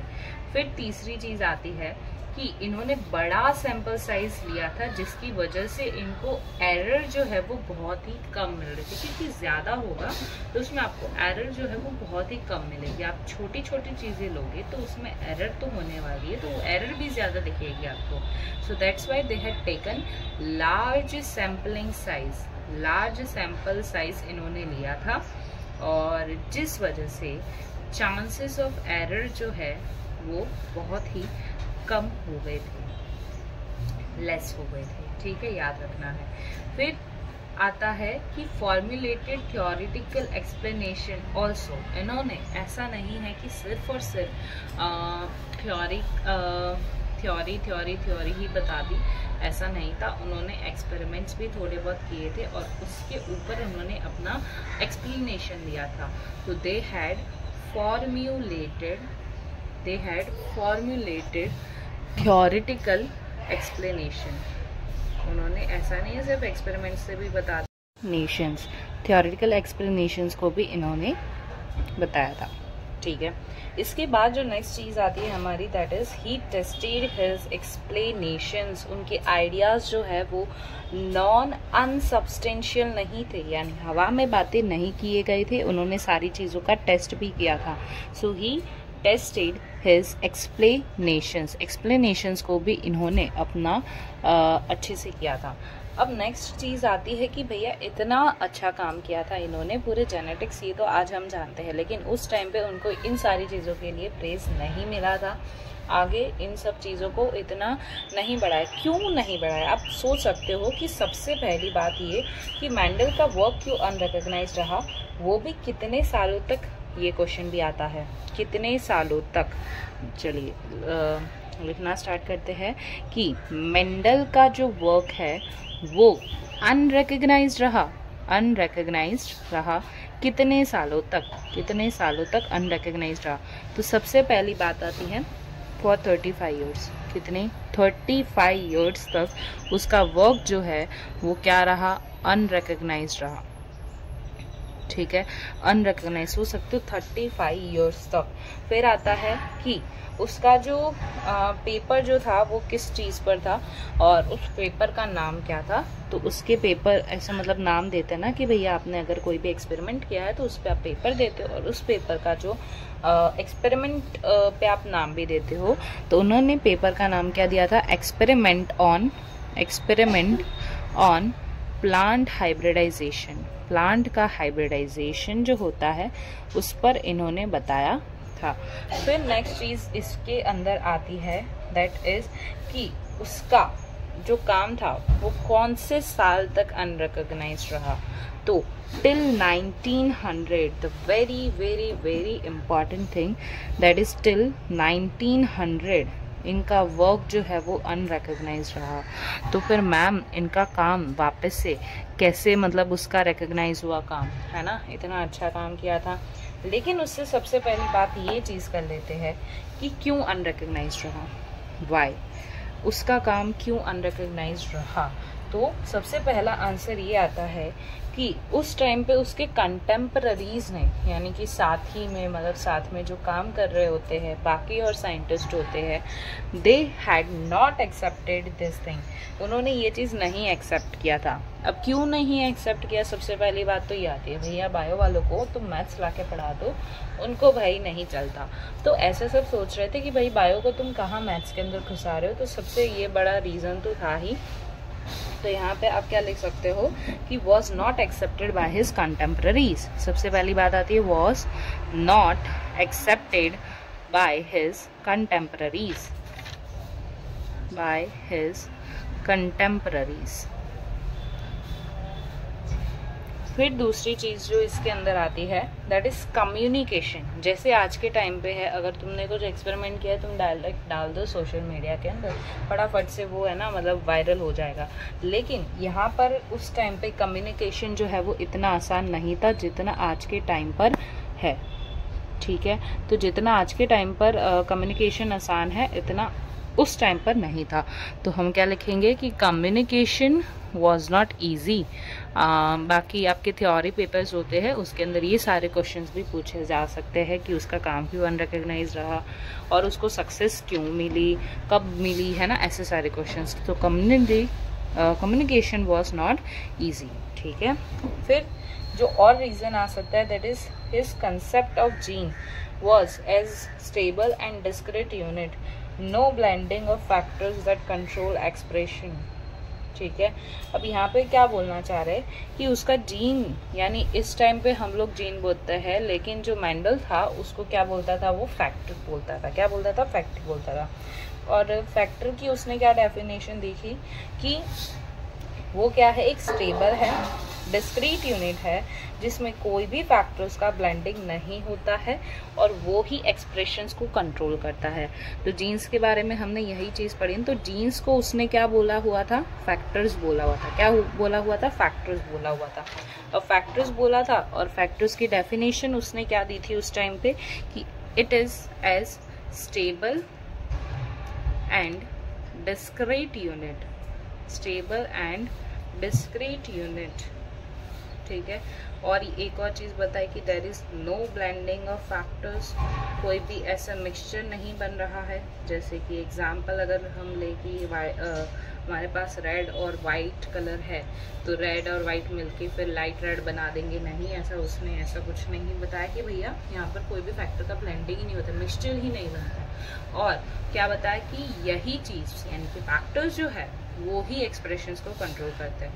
ट्रूथ है, सही बात है ये कि एक्सप्रेशंस को कंट्रोल करने वाले कौन है, हमारे जीन्स हैं। और हमने बोला कि उसने मैथ्स को लिया था बायोलॉजिकल फेनोमेना में, इस वजह से उसको एक्सेप्ट नहीं किया गया। और आप रीजंस लिख सकते हो जैसे कि Mendel could not give any physical proof of existence of factor, physical proof नहीं दे पाया था इसलिए। मेंडल था तब उसका काम रिकॉग्नाइज नहीं हुआ, तो उसके जाने के बाद कैसे रिकॉग्नाइज हुआ मैम, बताइए जल्दी। तो देखिए रीडिस्कवरी यहाँ पर हुई थी मेंडल के काम की, यानी कि मेंडल्स वर्क। तो यहाँ पर हम फटाफट से लिख देंगे कि that is rediscovery of Mendel's work, कि मेंडल के काम को वापस से किसने रीडिस्कवर किया था, हम उस चीज के बारे में देखेंगे। ठीक है, तो that is rediscovery of Mendel's work, Mendel के काम को वापस से रीडिस्कवर। अब देखिए किसी इंसानों ने, साइंटिस्ट ने, उन्होंने ही किया होगा रीडिस्कवर। अब कब किया होगा वो चीज़ देखने। अब हमने पढ़ा था टिल 1900 तक उसका काम अनरिकग्नाइज था, लेकिन हम बात करें कि उसका रीडिस्कवरी होने के बाद कौन से साल में उसका काम पहचाना गया, तो that was in 1900। You should remember the date, this year, because this is very very important question. ठीक है, अब देखिए रीडिस्कवर मेंडल के काम को किन किन साइंटिस्ट ने किया था, उस चीज को भी आपको यहाँ पर ध्यान रखना है। सबसे पहले 3 साइंटिस्ट थे, आप ये याद रख लीजिए, जिसमें से फर्स्ट आता है हमारा Tschermak, that was the first scientist. Then second scientist आए हमारे ह्यूगो डिवरीज, देन आए हमारे कार्ल कॉरेंट। कौन आए? Karl Correns. ठीक है, कार्ल कॉरेंट ने काम किया था। अब देखिए ये कहाँ से आए थे, वो चीज भी आपको यहाँ पर लिखनी जरूरी है। टिसैक मर्क की बात करें तो दैट वाज फ्रॉम ऑस्ट्रिया। कहाँ से थे ये? ऑस्ट्रिया से थे। ह्यूगो डी व्राइस की बात करें तो दैट वाज फ्रॉम हॉलैंड। कहाँ से थे वो? हॉलैंड से थे। एंड कार्ल कॉरेंट की बात करें तो दे वर फ्रॉम जर्मनी। कहाँ से थे ये? जर्मनी से थे। तो आपको ये जगह भी याद रख सकते हो। देन आता है कि 1901 रीडिस्कवर कब हुआ था उसका काम, तो 1900 में। लेकिन रीपब्लिश, देखो डिस्कवरी का मीनिंग क्या हुआ कि खोजा गया, कि भाई मेंडल ने कुछ काम किया था लेकिन उसका काम जो है अनरिकग्नाइज था। लेकिन अब ये बात आती है कि कौन से साल में उसका रीपब्लिश यानी वापस से पब्लिश करना जरूरी है, तभी तो काम आगे बढ़ेगा। 1901 के अंदर मेंडल्स वर्क was republished। अब कौन से जर्नल या कौन से किसके अंदर, कौन से जर्नल के अंदर इसको रीपब्लिश किया गया था, तो दैट वाज इन फ्लोरा। कौन सा जर्नल था? इस जर्नल का नाम क्या है? फ्लोरा। कौन सा जर्नल था? याद रखेंगे, क्वेश्चन आ सकता है। कौन सा जर्नल था? That was flora journal. अब देखिए ये तो सारी बात हो गई कि उसका काम किसने रीडिस्कवर किया, क्या हुआ था, कैसे हुआ था, किस पर काम किया।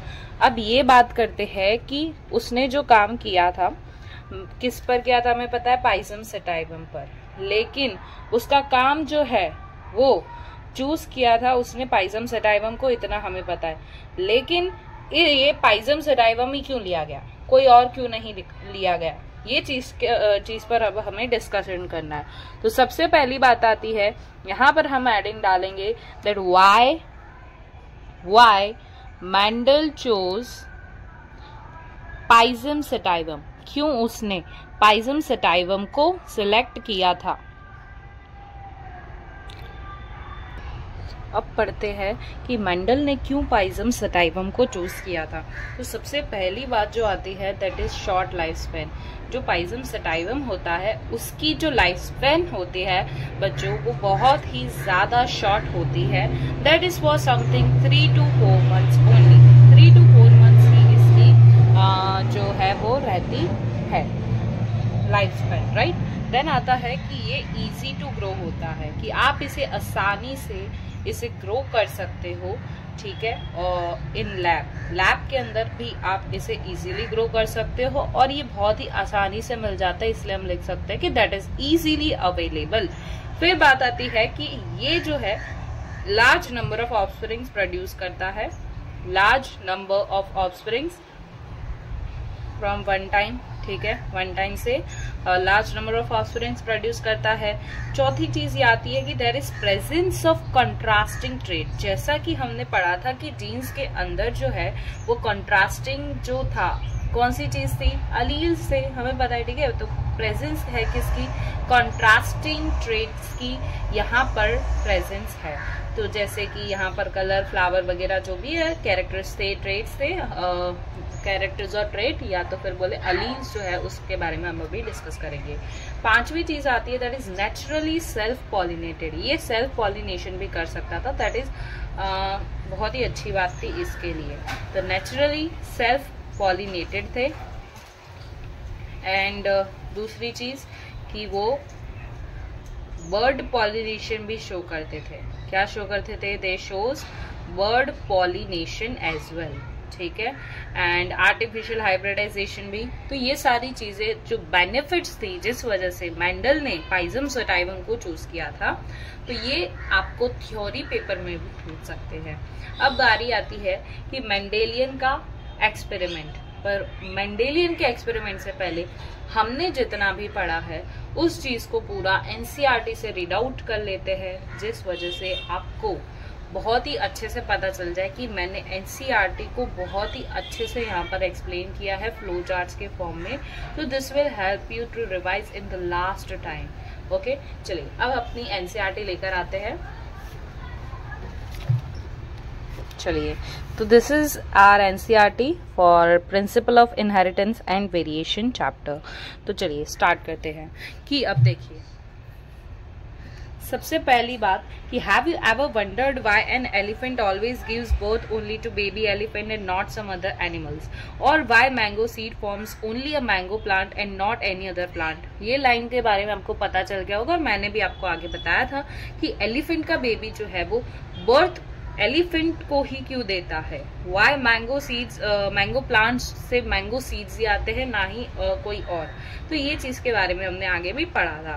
Given that they do are the offspring identical to their parents, क्या वो सेम टू सेम शक्ल के होते हैं, और do they show difference in some of their characteristic, या तो फिर वो लोग अपने कैरेक्टर्स के अंदर कुछ डिफरेंस बताते हैं। Have you ever wondered why siblings sometimes look so similar to each other, क्या सिबलिंग्स जो है वो कभी कभार ऐसा नहीं लगता कि बहुत ही सिमिलर है ये दोनों, तो और समटाइम्स इवन सो डिफरेंट, और हम बोलते कि ये तो इसकी बहन हो ही नहीं सकती भाई, ये इसकी बहन कैसे हो सकती है ना। और कभी कभार हम बोल देते ये तो दोनों जुड़वा लगते हैं, राइट। That's all the thing. So these are several related questions are dealt with scientifically in a branch of biology known as genetics. और ये सारी चीजें हमारे साइंस की ब्रांच में आती है, जिसको हमने क्या बोला था, जेनेटिक्स बोला था। This subject deals with inheritance as well as the variation of characters from parents to offsprings. हमने पढ़ा था वेरिएशन के बारे में कि प्रोजेनी के अंदर और पेरेंट्स के अंदर जो भी डिफरेंस आ रहा है उस चीज को हमने यहाँ पर क्या बोला था, हमने इधर इस चीज को क्या बोला था, वेरिएशन बोला था। और इनहेरिटेंस की बात करें तो inheritance is a process by which there is transmission of characters from one generation to another generation. देखिए अब हमारी वही डेफिनेशन भी यहाँ पर आ रही है कि inheritance is the process by which characters are passed on from parents to progeny. It is the basis of heredity. यहाँ पर ये याद रखना, इनहेरिटेंस इज अ प्रोसेस, और यही चीज इसका बेसिक्स भी है, किसका, हेरिडिटी का।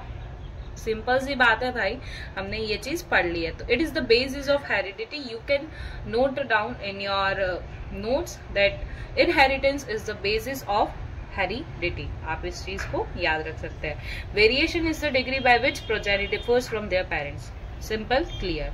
Human news from as early as 8000 to 1000 BCs that one of the causes of variation has hidden in sexual reproduction.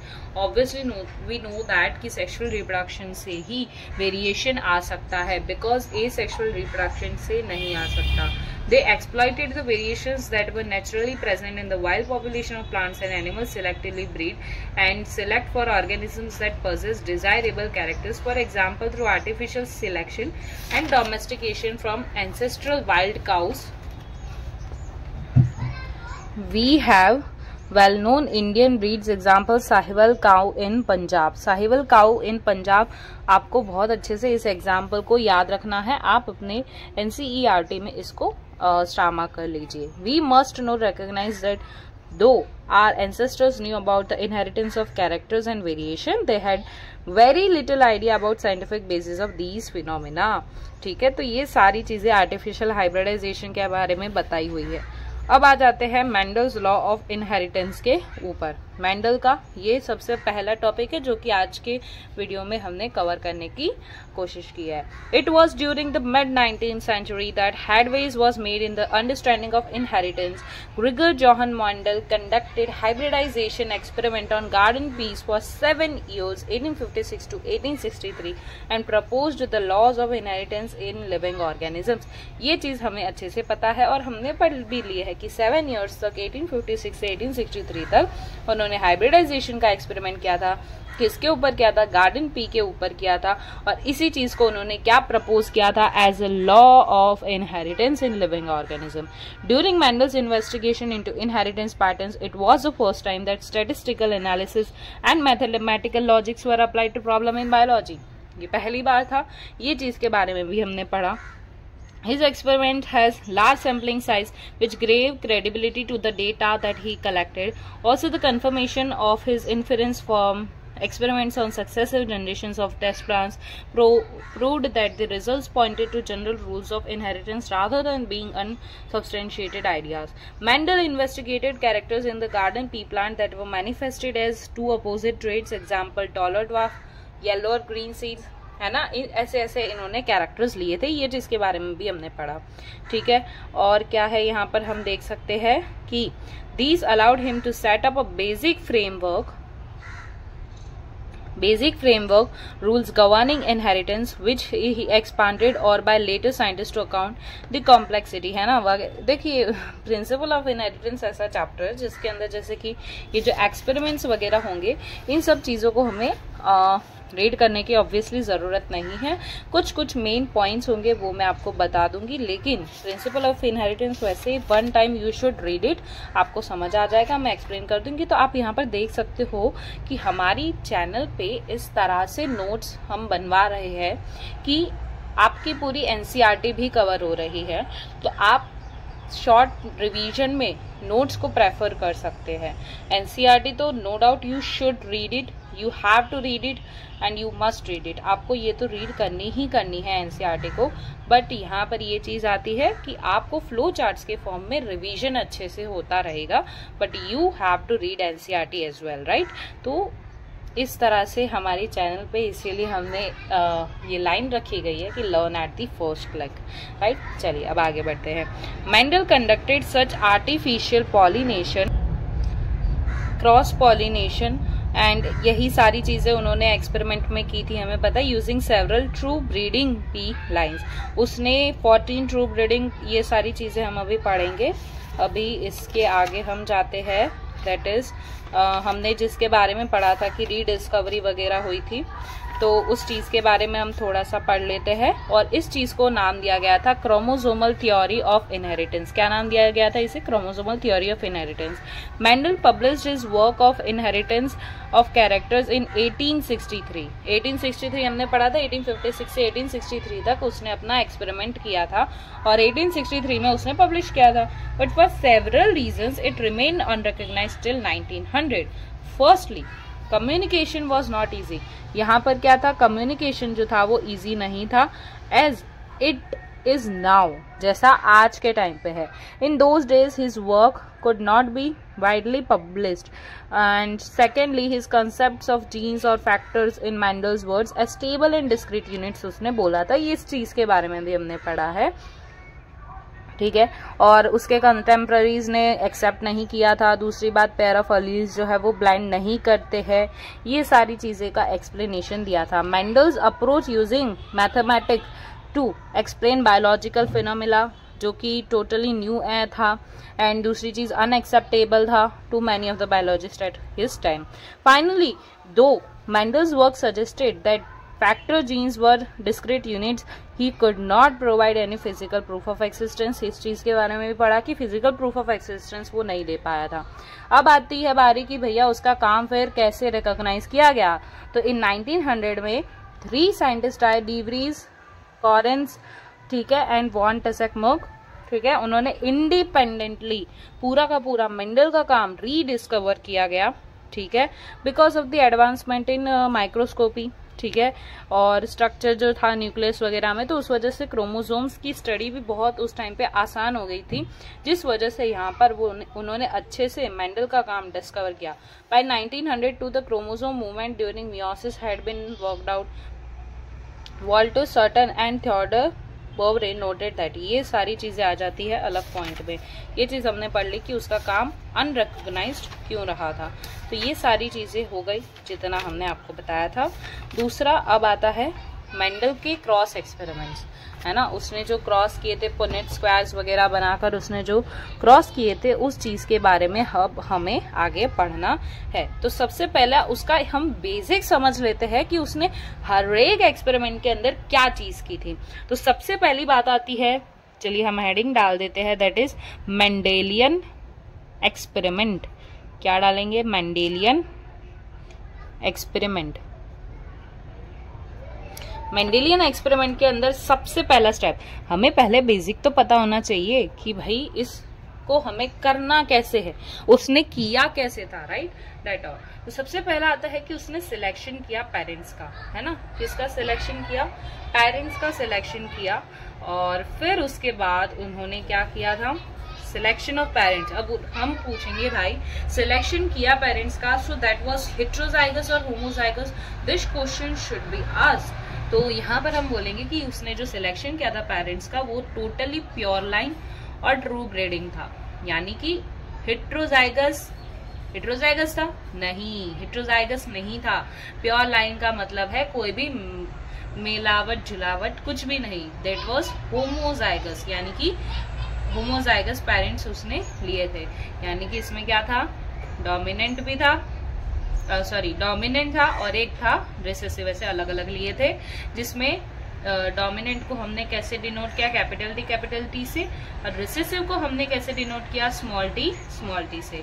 अब सबसे पहला आता है क्रॉस पॉलिनेशन ऑफ, फिर सेकेंड स्टेप जो है उसका क्या आएगा? Cross pollination. ये दोनों चीजें जो उसने ली प्योर लाइन, उस चीज को उसने क्या करवा दिया? क्रॉस करवा दिया सिंपली।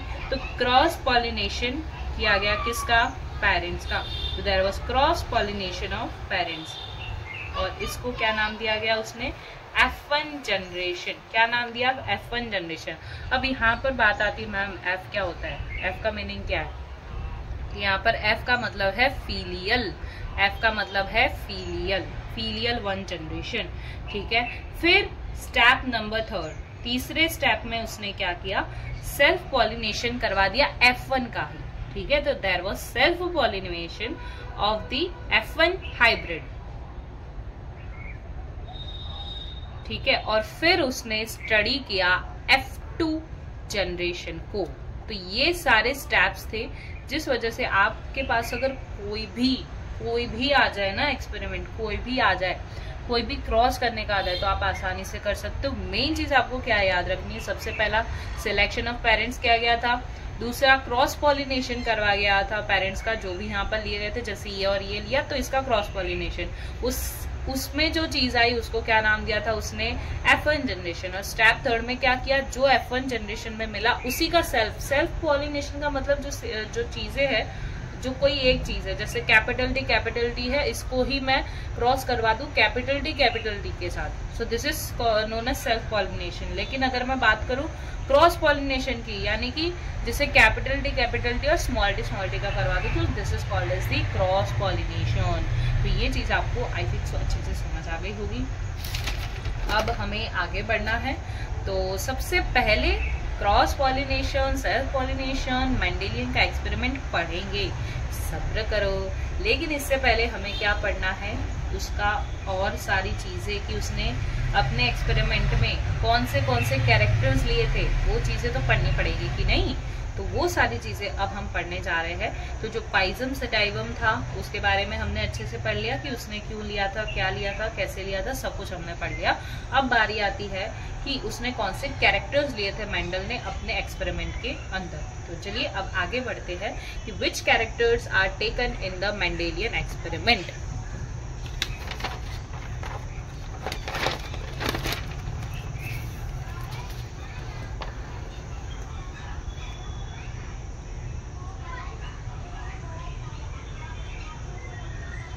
ठीक है, तो अब देखिए सबसे पहली बात कि मेंडल ने कितने कैरेक्टर से स्टार्ट किया था।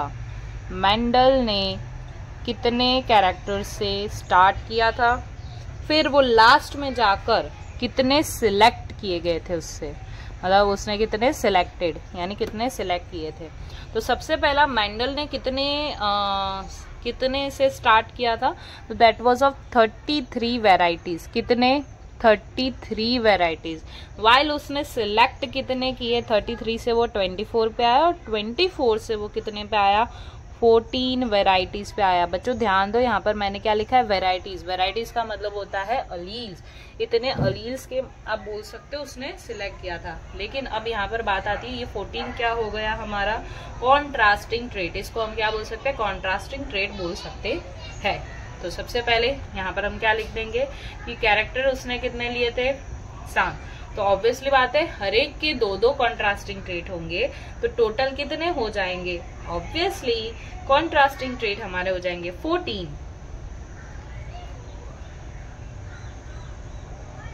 कॉन्ट्रास्टिंग ट्रेट हमारे कितने हो गए 40, और हम इसे क्या बोल सकते हैं 7 pairs.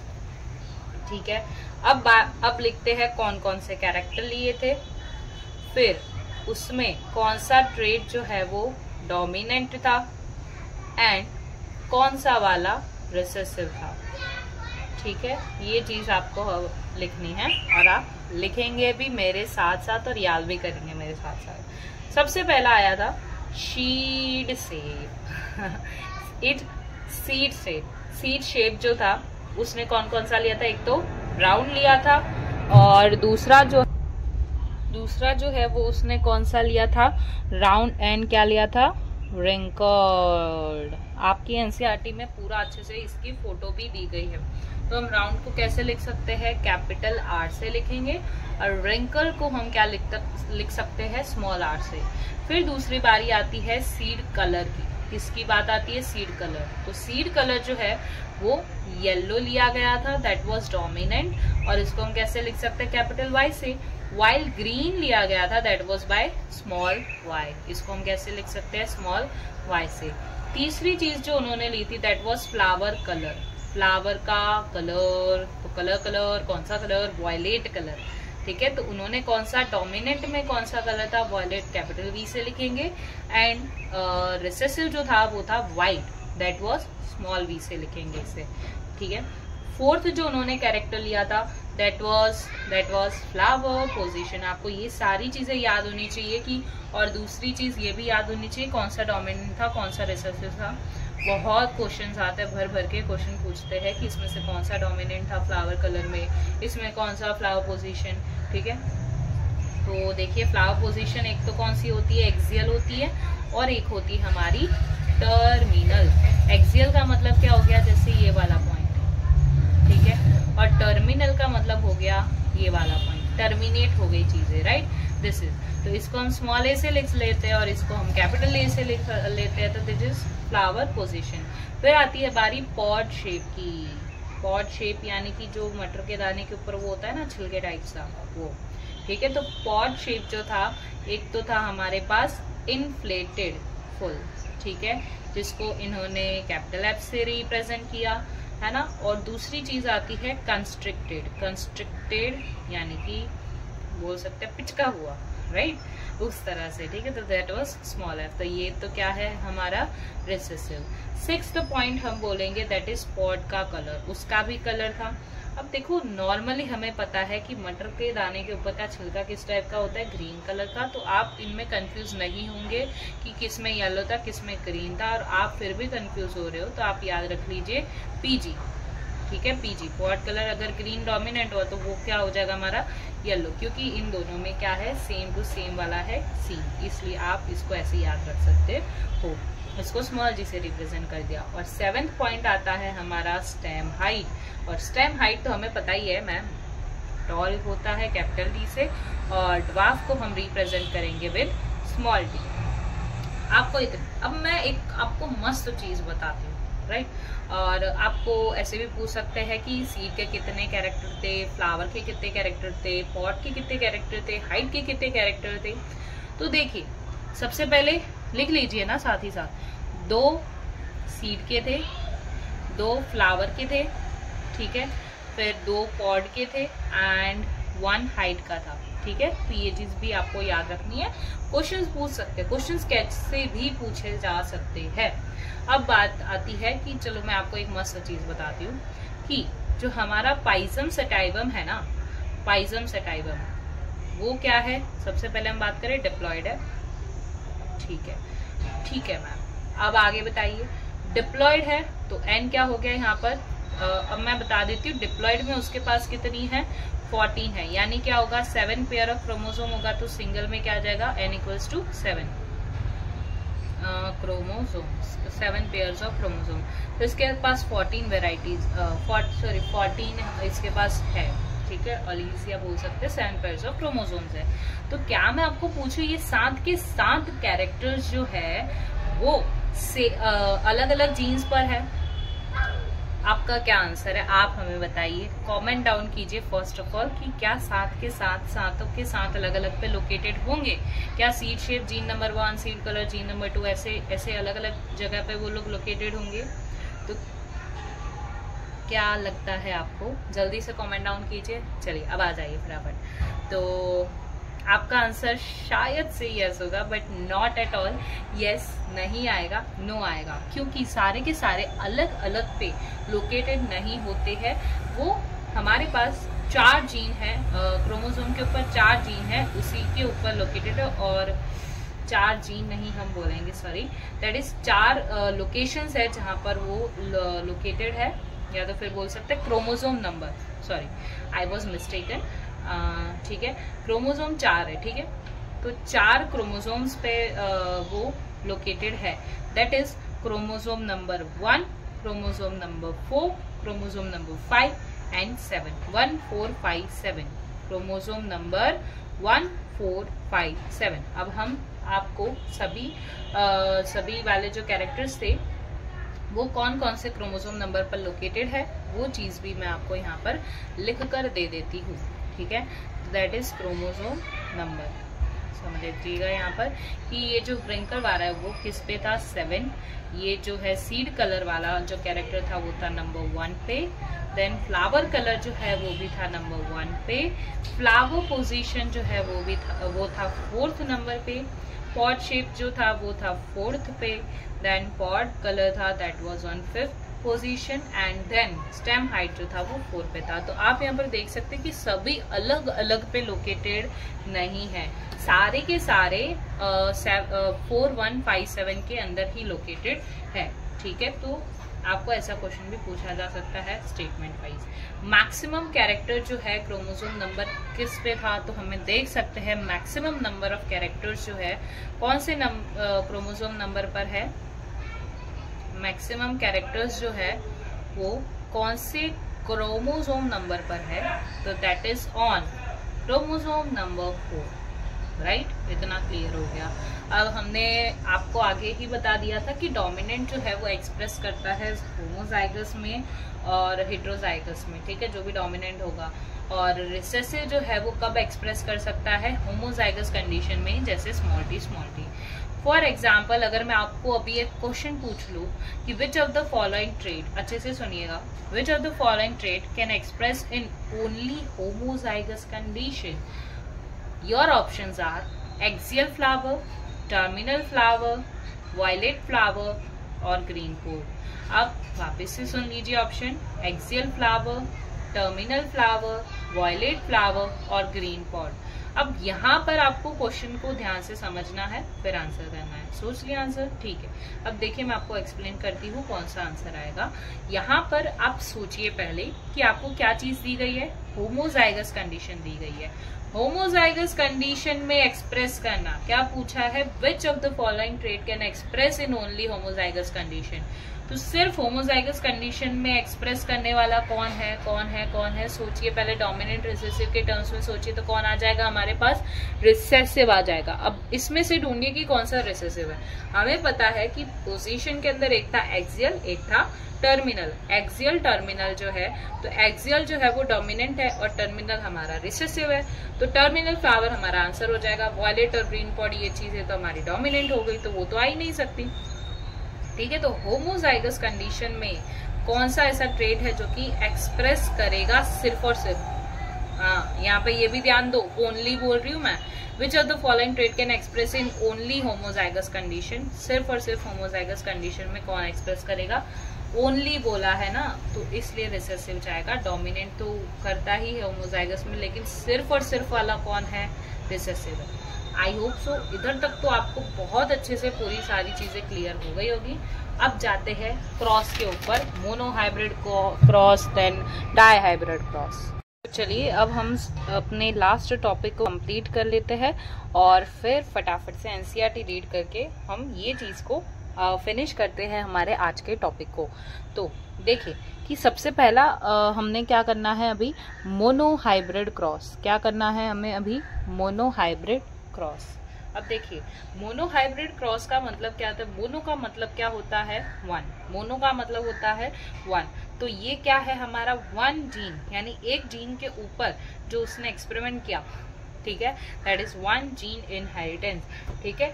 Cross in which inheritance pattern of only one gene is studied. एक ही जीन के पैटर्न को हम पूरा का पूरा उसके इनहेरिटेंस पैटर्न को स्टडी करते हैं। इस चीज को हम क्या बोल सकते हैं, वन जीन इनहेरिटेंस बोलेंगे। अब इसके अंदर इन्होंने कौन सा कैरेक्टर लिया था, उस चीज के बारे में हमें पढ़ना है। सा कैरेक्टर लिया है उस चीज के बारे में भी हम अब चलो पढ़ना स्टार्ट करते हैं। कैरेक्टर जो है वो कौन सा था, स्टेम हाइट था। स्टेम हाइट हमने पढ़ा, कौन कौन सी थी हमारे पास स्टेम हाइट, तो that is tall and dwarf. Sorry मैं बहुत ही मतलब थोड़ी थोड़ी चीजें जो है वो शॉर्ट फॉर्म में लिखती हूँ ताकि टाइम वेस्ट ना हो।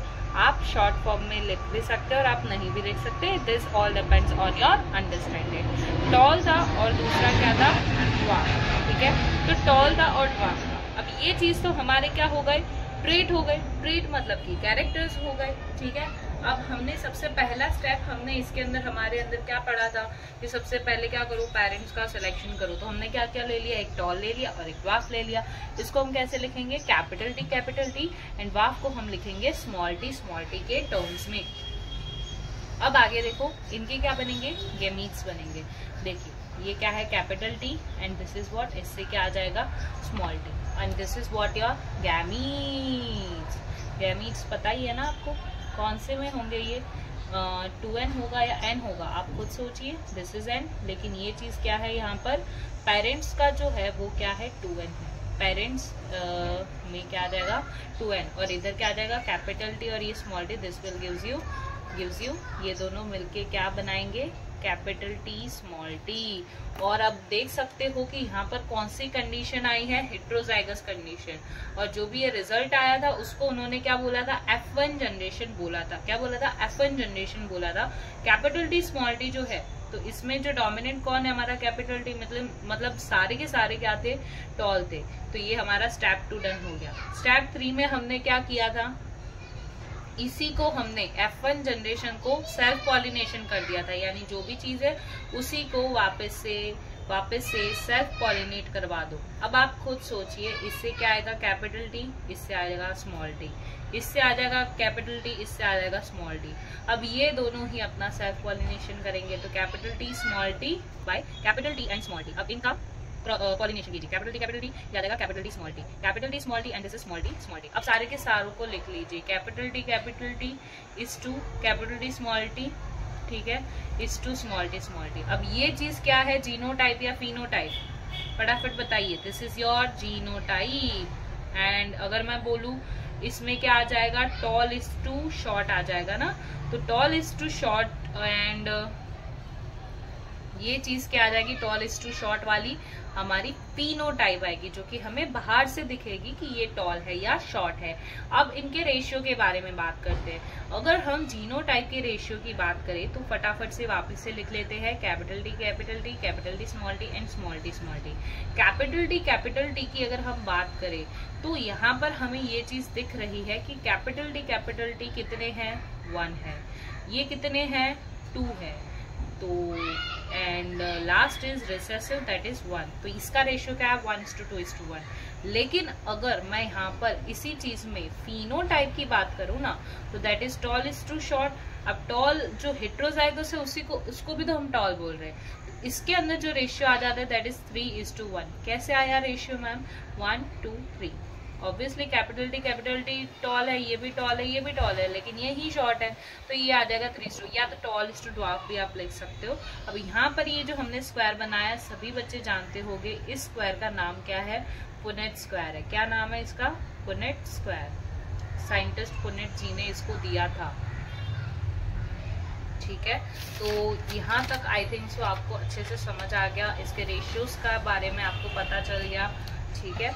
अब मैं आपको कुछ स्टेटमेंट बेस्ड क्वेश्चंस पूछूंगी जिसका आपको आंसर बताना है। सबसे पहला मैं आपको पूछ रही हूँ, इसको आपको ट्रू या फॉल्स में अपने दिमाग में पहले सोचिएगा, देन आप वीडियो को वापस से स्टार्ट करके देखिएगा, ठीक है। F1 individuals are similar to both parents, यानी जो F1 इंडिविजुअल जो आया हमारा, यानी कि ये दोनों पेरेंट्स से सिमिलर होता है क्या आंसर ट्रू आएगा, नहीं, ट्रू नहीं आएगा, इट्स फॉल्स। ये क्या आएगा, इसके अंदर आंसर फॉल्स आएगा। अब क्यों फॉल्स आएगा मैम, अब आप खुद ही देखिए कि यहाँ पर कैपिटल टी स्मॉल टी जो है, क्या वो सिमिलर है टॉल और ड्वार्फ से। आप देखिए टॉल ये कैपिटल टी ये स्मॉल टी नहीं हो सकता, ठीक है। तो सबसे पहला क्वेश्चन ये था, आई होप सो समझ आ गया होगा। F1 individual are similar to one of the both genotypically and phenotypically. F1 individual जो है सिमिलर, क्या वो किसी भी एक से जीनोटिपिकली या फिनोटिपिकली सिमिलर है, नहीं। आप देखो ना अच्छे से, देखिए F1 जनरेशन है कैपिटल टी स्मॉल टी, लेकिन क्या वो किसी एक में भी जीनोटिपिकली या फिनोटिपिकली मैच कर रहा है, क्या मैच कर रहा है, नहीं। क्यों इधर क्या बोला गया, आप वो चीज को ध्यान दीजिए। F1 individuals are similar to one of the both genotypically and phenotypically, दोनों ही जीनोटिपिकली एंड फिनोटिपिकली दोनों ही तरह से किसी भी एक के अंदर वो सिमिलर होना चाहिए। अब यहाँ पर देखें तो ये फिनोटिपिकली सिमिलर है लेकिन जीनोटिपिकली सिमिलर नहीं है, और यहाँ पर तो ये दोनों ही मैच नहीं कर रहा। तीसरा क्वेश्चन आएगा, F1 के अंदर इज देयर एनी ब्लेंडिंग। हमने पढ़ा था कि मेंडल ने पहले ही बता दिया कि there is no any blending of discrete units, तो यहाँ पे आंसर आ जाएगा डायरेक्टली फॉल्स। फिर आता है qualitative inheritance in Mendelian genetics. क्या क्वालिटी को यहाँ पर ध्यान दिया गया है, तो ये सही बात है, लेकिन क्वांटिटी को यहाँ पर ध्यान नहीं दिया गया है। There is qualitative inheritance. तो ये था हमारा पूरा का पूरा मोनो हाइब्रिड क्रॉस, यानी कि 1 जीन इनहेरिटेंस। अगर आप इसको टेक्स्ट बुक से पढ़ना चाहो एक बार रीड आउट कर लीजिएगा, बाकी मैंने इसमें जो समझाया आपको वही सारी चीजें NCERT के अंदर लिखी गई है। अब बारी आ जाती है हमारी किसकी डाई हाइब्रिड क्रॉस की। किसकी आ जाएगी अब, डाई हाइब्रिड क्रॉस के बारे में हमें अब पढ़ना है। तो चलिए स्टार्ट करते हैं डाई हाइब्रिड क्रॉस, और फिर उसी के साथ हमारा आज का वीडियो हो जाएगा कंप्लीट, और आप सारी की सारी चीजें पढ़ चुके होंगे, लेकिन क्या आप चाहते हैं आगे के अंदर में law of inheritance, law of segregation, law of independent assortment की भाई हम क्यों सिमिलर नहीं दिखते? ऐसा तो क्या ही जीनोटाइप में चेंज हो जाता है जिस वजह से हम सिमिलर नहीं होते अपने पेरेंट्स की वजह से। सो वो सारी राजों को जानने के लिए फटाफट से सब्सक्राइब, लाइक एंड शेयर कर दीजिएगा। बहुत ही मेहनत लगती है ये सारी चीज़ों को रिकॉर्ड करने में, नोट्स बनाने में, और वो भी एनसीईआरटी बेस्ड, और आपको वापस से एनसीईआरटी रीड करवाने में। इतना अच्छा कंटेंट आपको कहीं नहीं मिलेगा। प्लस आपको प्रैक्टिस PYQs करवाने वाले हैं और साथ साथ में NCERT line by line practice भी करवाने वाले हैं। तो एक सब्सक्राइब और एक लाइक तो ज़रूर ही बनता है। चलिए अब हम स्टार्ट करते हैं हमारा डाई हाइब्रिड क्रॉस। अब वही सारे स्टेप्स आपको यहाँ पर वापस से वही सारे स्टेप्स को फॉलो करना है और कुछ यहाँ पर डिफरेंट नहीं है, ठीक है। डाई हाइब्रिड क्रॉस को हम पढ़ते हैं फटाफट से। देखिए डाई हाइब्रिड क्रॉस का मतलब क्या हुआ? डाई का मतलब क्या होता है? दो, बोलते हैं ना डाई, डाई यानी कि 2 होता है। तो यहाँ पर हम क्या पढ़ेंगे? 2 जीन इनहेरिटेंस, ठीक है, या तो 2 जीन इंटरेक्शन हम बोल सकते हैं। 2 जीन का मतलब क्या हुआ कि 2 उसने कैरेक्टर्स लिए रखे होंगे। तो कितने कैरेक्टर्स होंगे इसके अंदर? 2 कैरेक्टर्स होंगे। तो 2 कैरेक्टर्स कौन कौन से मैम? सीड शेप है और दूसरा कौन सा है? Seed colour. कौन कौन से कैरेक्टर्स उन्होंने लिए थे? That was, first was seed shape and the second was seed colour. अब सीड शेप देखिए कौन कौन से थे हमें पता है। अब आपको वो वाला टेबल याद है ना, तो सारी चीजें बहुत ही ज्यादा आसान हो जाएगी। और मैंने जो आपको स्टेप्स बताए थे जो भी एक्सपेरिमेंट करने के, अगर वो आपको याद है तो आप अगर भूल भी जाओगे तो भी आप वहां पर खुद से बना सकते हो। तो सीड शेप में एक तो हमारा आता है राउंड और एक आता है व्रिंकल्ड, जिसको हम कैसे रिप्रेजेंट करेंगे? कैपिटल R से, और इसको रिसेसिव वाले को स्मॉल r से। सीड कलर की बात करें तो 2 चीजें आ जाएगी, that is yellow and the next dominant recessive one is green. तो येलो को हम कैपिटल Y से एंड स्मॉल y को हम रिप्रेजेंट करेंगे ग्रीन वाले को। अब बारी आ जाती है, क्या है किया हमने? अब पेरेंट्स को लेना है, तो पेरेंट्स को लेंगे हम फटाफट से। इसमें पेरेंट्स जो है वो क्या होंगे? प्योर लाइन हमें पता है होमोजाइगस होते हैं। क्या होते हैं? होमोजाइगस होते हैं। पेरेंट्स जो है वो क्या है? पेरेंट्स लेंगे प्योर लाइन यानी कि होमोजाइगस होंगे। अब देखिए कैसे होगा ये क्या है? Capital R capital R capital Y capital Y, and this is your small r small r small y small y। इसका मतलब क्या हुआ? ये क्या है? डोमिनेंट वाला यानी कि राउंड येलो, एंड जो ये वाला है दैट इज व्रिंकल्ड ग्रीन। ये क्या है? व्रिंकल्ड ग्रीन है। तो ये तो हमारा स्टेप 1 हो गया जिसके अंदर हमें पेरेंट्स का सिलेक्शन करना था। अब क्या कर देंगे? गैमीट्स ले लेंगे। गैमीट्स में एक आ जाएगा कैपिटल R कैपिटल Y, और यहाँ पर क्या आ जाएगा? Small r and small y, ठीक है। अब इन दोनों का हमें क्या करवाना था? क्रॉस करवाना था। Cross pollination, capital R small r capital Y small y। यहाँ पर भी क्या बनेगा? हेट्रोजाइगस, और इसको हमने क्या नाम दिया? Round and yellow. आप देख सकते हो डोमिनेंट वाली चीजों को हम नाम लिखेंगे ना, तो दिस इज व्हाट डन। अब देखिए आगे हमें क्या करना है? सेल्फिंग करना है, जो भी हमारे F1 जनरेशन में आया है तो इसका हमें सेल्फिंग करना है। कैसे करेंगे? देखिए ये क्या हुआ? पहले इसको पकड़ लो, कैपिटल R कैपिटल Y, फिर कैपिटल R स्मॉल y ले लो, ठीक है, एंड देन या एक यहाँ पर ले लो, चलो ठीक है, या साथ साथ में ही लेते जाओ, ठीक है। जैसे कि capital R and small y ले लिया। अब क्या करोगे आप? स्मॉल r को पकड़ो और किसको करवाओ? कैपिटल Y से। सो this is small r and capital Y and this is small r small y। ये चीज हो गई। फिर और क्या आप इसमें लिख सकते हो, ठीक है। इसी चीज को आपने इसको वापस से लिख देना है, that is capital R capital Y capital R small y small r capital Y and small r small y। यही चीज को आपको क्या करवाना है? सेल्फिंग करवानी है। इसके तो हमने करवा के यहाँ पर रख दिया। अब देखिए दिस इज मेन हिस्ट्री में यहाँ पे क्या जाएगा? Capital R capital Y capital R small y, this is small r capital Y and this is small r small y।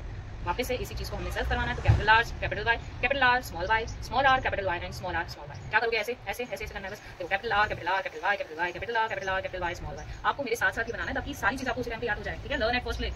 ठीक है, फटाफट चलिए। Capital R small R capital Y capital Y, capital R small R capital Y small Y, capital R capital Y small Y, capital R small Y small Y, capital R small R capital Y small Y, capital R small R small Y small Y, capital R small R capital Y capital Y, capital R small R capital Y small Y, small R capital Y capital Y, small R small Y capital Y, capital R small Y capital Y, then capital R small y, then small r capital Y small y and small r small y small y। तो ये पूरा का पूरा हो गया हमारा complete. अब हमें क्या लिखना है? सबसे पहले हम क्या लिखेंगे? Phenotypic ratio. कौन सा लिखेंगे? हम फिनोटाइप रेशियो लिख लेते हैं। कौन कौन सा हमने लिया था वो लिख लो। पहला राउंड येलो, देन लिया था हमने राउंड ग्रीन, ठीक है, देन लिख लो wrinkled yellow and wrinkled green. अब देखिए क्या करना है आपको। राउंड येलो क्या हो गया? 9, गिनो गिनो गिनो, ठीक है। This is 1, this is 2, 3, 4, 5, 6, 7, 8 and this is 9। और कहीं नहीं है, बाकी फिर क्या हो जा रहा है? रिसेसिव। तो ये हो गया 9। देन ढूंढो round is to green, round green ढूंढिए। तो ये चीजें तो हमारी हो गई, ठीक है। राउंड ग्रीन को ढूंढिए फटाफट कर सकते हो, ठीक है। ग्रीन हमारा क्या है? रिसेसिव है। आपको ये चीज भी ध्यान रखते हुए चलना है। जैसे ये 1, ठीक है, देन राउंड ग्रीन ये 2, ठीक है, दिस इज देन दिस ये 3rd है ना। तो ये क्या हो गया हमारा? Round green. देन आया व्रिंकल्ड येलो यानी कि स्मॉलर वाला होगा यहाँ पर। दिस से स्मॉलर ही होगा। तो और येलो होना चाहिए यानी कैपिटल वाई हो सकता है या कैपिटल वाई स्मॉल वाई हो सकता है। तो एक तो ये रहा 1, this is 2 and this is 3 और लास्ट एक ही बचा ये वाला व्रिंकल्ड ग्रीन, दैट इज 1। तो 9:3:3:1। अगर यहाँ पर आपको ऐसा पूछा जाए कि पेरेंटल कॉम्बिनेशंस जो है वो टोटल कितने हैं? पेरेंटल कॉम्बिनेशंस का मतलब क्या हुआ कि सेम टू सेम पेरेंट्स वाले। तो वो तो कौन सा है? एक राउंड येलो है, एक व्रिंकल्ड ग्रीन है। टोटल कितने कॉम्बिनेशंस है? 10। और ऐसे जिसमें मतलब सारा मिक्सचर मतलब बोल सकते कि रिकम्बिनेंट्स बन के आते हैं, यानी कि थोड़ा सा डिफरेंट बन के आते हैं पेरेंट से, that is called as recombination. तो ये राउंड ग्रीन और व्रिंकल्ड येलो बने, तो ये कितना हो जाएगा? 3 + 3 यानी कि टोटल 6। तो टोटल नंबर ऑफ फिनोटाइप्स कितने टाइप के हैं? 4। अब बात आती है कि मैम जीनोटाइप इतने बड़े वाले का हम कैसे करेंगे? तो ये आता है एक मेथड से, that is called as fork line method. क्या बोला जाता है इसे? फोक लाइन मेथड बोला जाता है। तो फटाफट से फोक लाइन मेथड को सीख लेते हैं ताकि आपका ये जो जीनोटाइप वाली चीजें हैं वो भी कंप्लीट हो जाएगी। फिर कल के वाले लेक्चर में हम पढ़ेंगे बैक क्रॉस के बारे में। देन बहुत सारे जो क्वेश्चंस आते हैं हमारे नीट के अंदर उसके बारे में भी हम डिस्कशन करेंगे। देन हम लॉस के ऊपर जाएंगे और फिर बहुत सारी चीज़ें पढ़ना बाकी। बहुत ही इंटरेस्टिंग चैप्टर है, मज़े से पढ़ते जाइए और डेली का डेली रिवीजन करते जाइए और प्रैक्टिस तो मैं आपको करवाने ही वाली हूँ, ठीक है। चलिए फटाफट से देखिए, अब आपको क्या करना है कि जैसा हमने मोनो हाइब्रिड, एक्चुअली ये सारी चीज़ें क्या होती है कि जो मोनो हाइब्रिड है उसका ही डबल कर दिया, ऐसा समझो। तो अगर मैं इसकी बात करूँ तो सबसे पहला क्या आ जाएगा इसके अंदर? Seed shape. जैसे कि अलग अलग हम कर देते हैं, जो भी हमारे 2 कैरेक्टर्स थे ना उसको अलग अलग लिख लो। सीड शेप लिख लो और क्या लिख लो? सीड कलर लिख लो। सीड शेप की बात करें तो ये क्या हो जाएगा? Capital R capital R small R और सीड कलर क्या हो जाएगा? Capital Y small Y and small Y. इसको उस वाले में उसमें लिख लो रेशियो में 1:1 1:1, ये आ गया। अब फोक लाइन में आपको क्या करना है? रेशियो लेना है जिसमें क्या हो जाएगा? देखिए कैपिटल आर ये हो जाएगा, इसको इसके साथ लिख लीजिए, इसको इन तीनों के साथ लिख लीजिए, capital Y small Y and small Y और इनका रेशियो लिख लीजिए 1, 2 एंड 1 और इसका रेशियो क्या है? 1। फिर लिख लीजिए वापस से कैपिटल आर स्मॉल आर, इसी को capital Y small Y and small Y, इसको 1, 2 एंड 1 में वापस लिख लीजिए, ठीक है। फिर आप इसको लिख लीजिए स्मॉल आर में, that is capital Y small Y and small Y, ये हो गया 2, ये 1, 2 एंड 1। समझ आ रहा है ना? बहुत इजी मेथड है ये वाली, आप बहुत आसानी से कर सकते हैं इसको। अब देखिए इसमें क्या हो जाएगा? बस इसको क्रॉस करते जाइए, capital R capital Y small Y, capital R small Y, capital R small Y, capital R small Y, capital R small Y small Y, capital R small Y, capital small R capital Y small Y and this is small R small Y. ये चीज़ हो गई। अब आप इसको match करते जाइए, तो ये हो जाएगा 1 1 1, इसको मल्टीप्लिकेशन करना है, हो जाएगा 1 2 2 and this is 1 1 1, this is 2 1 2 2 2 4 and this is 1 2 2।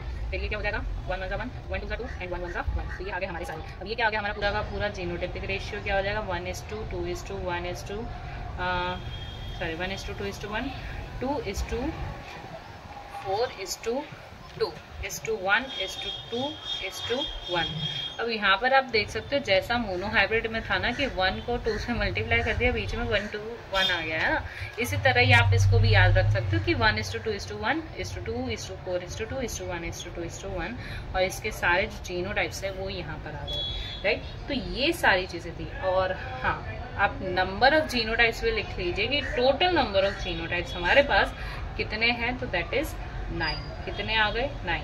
और आपके पास अगर कोई भी क्वेश्चन आता है ना, तो आप कैसे उसे सॉल्व कर सकते हो डाइहाइब्रिड क्रॉस में, मतलब चेंज करके।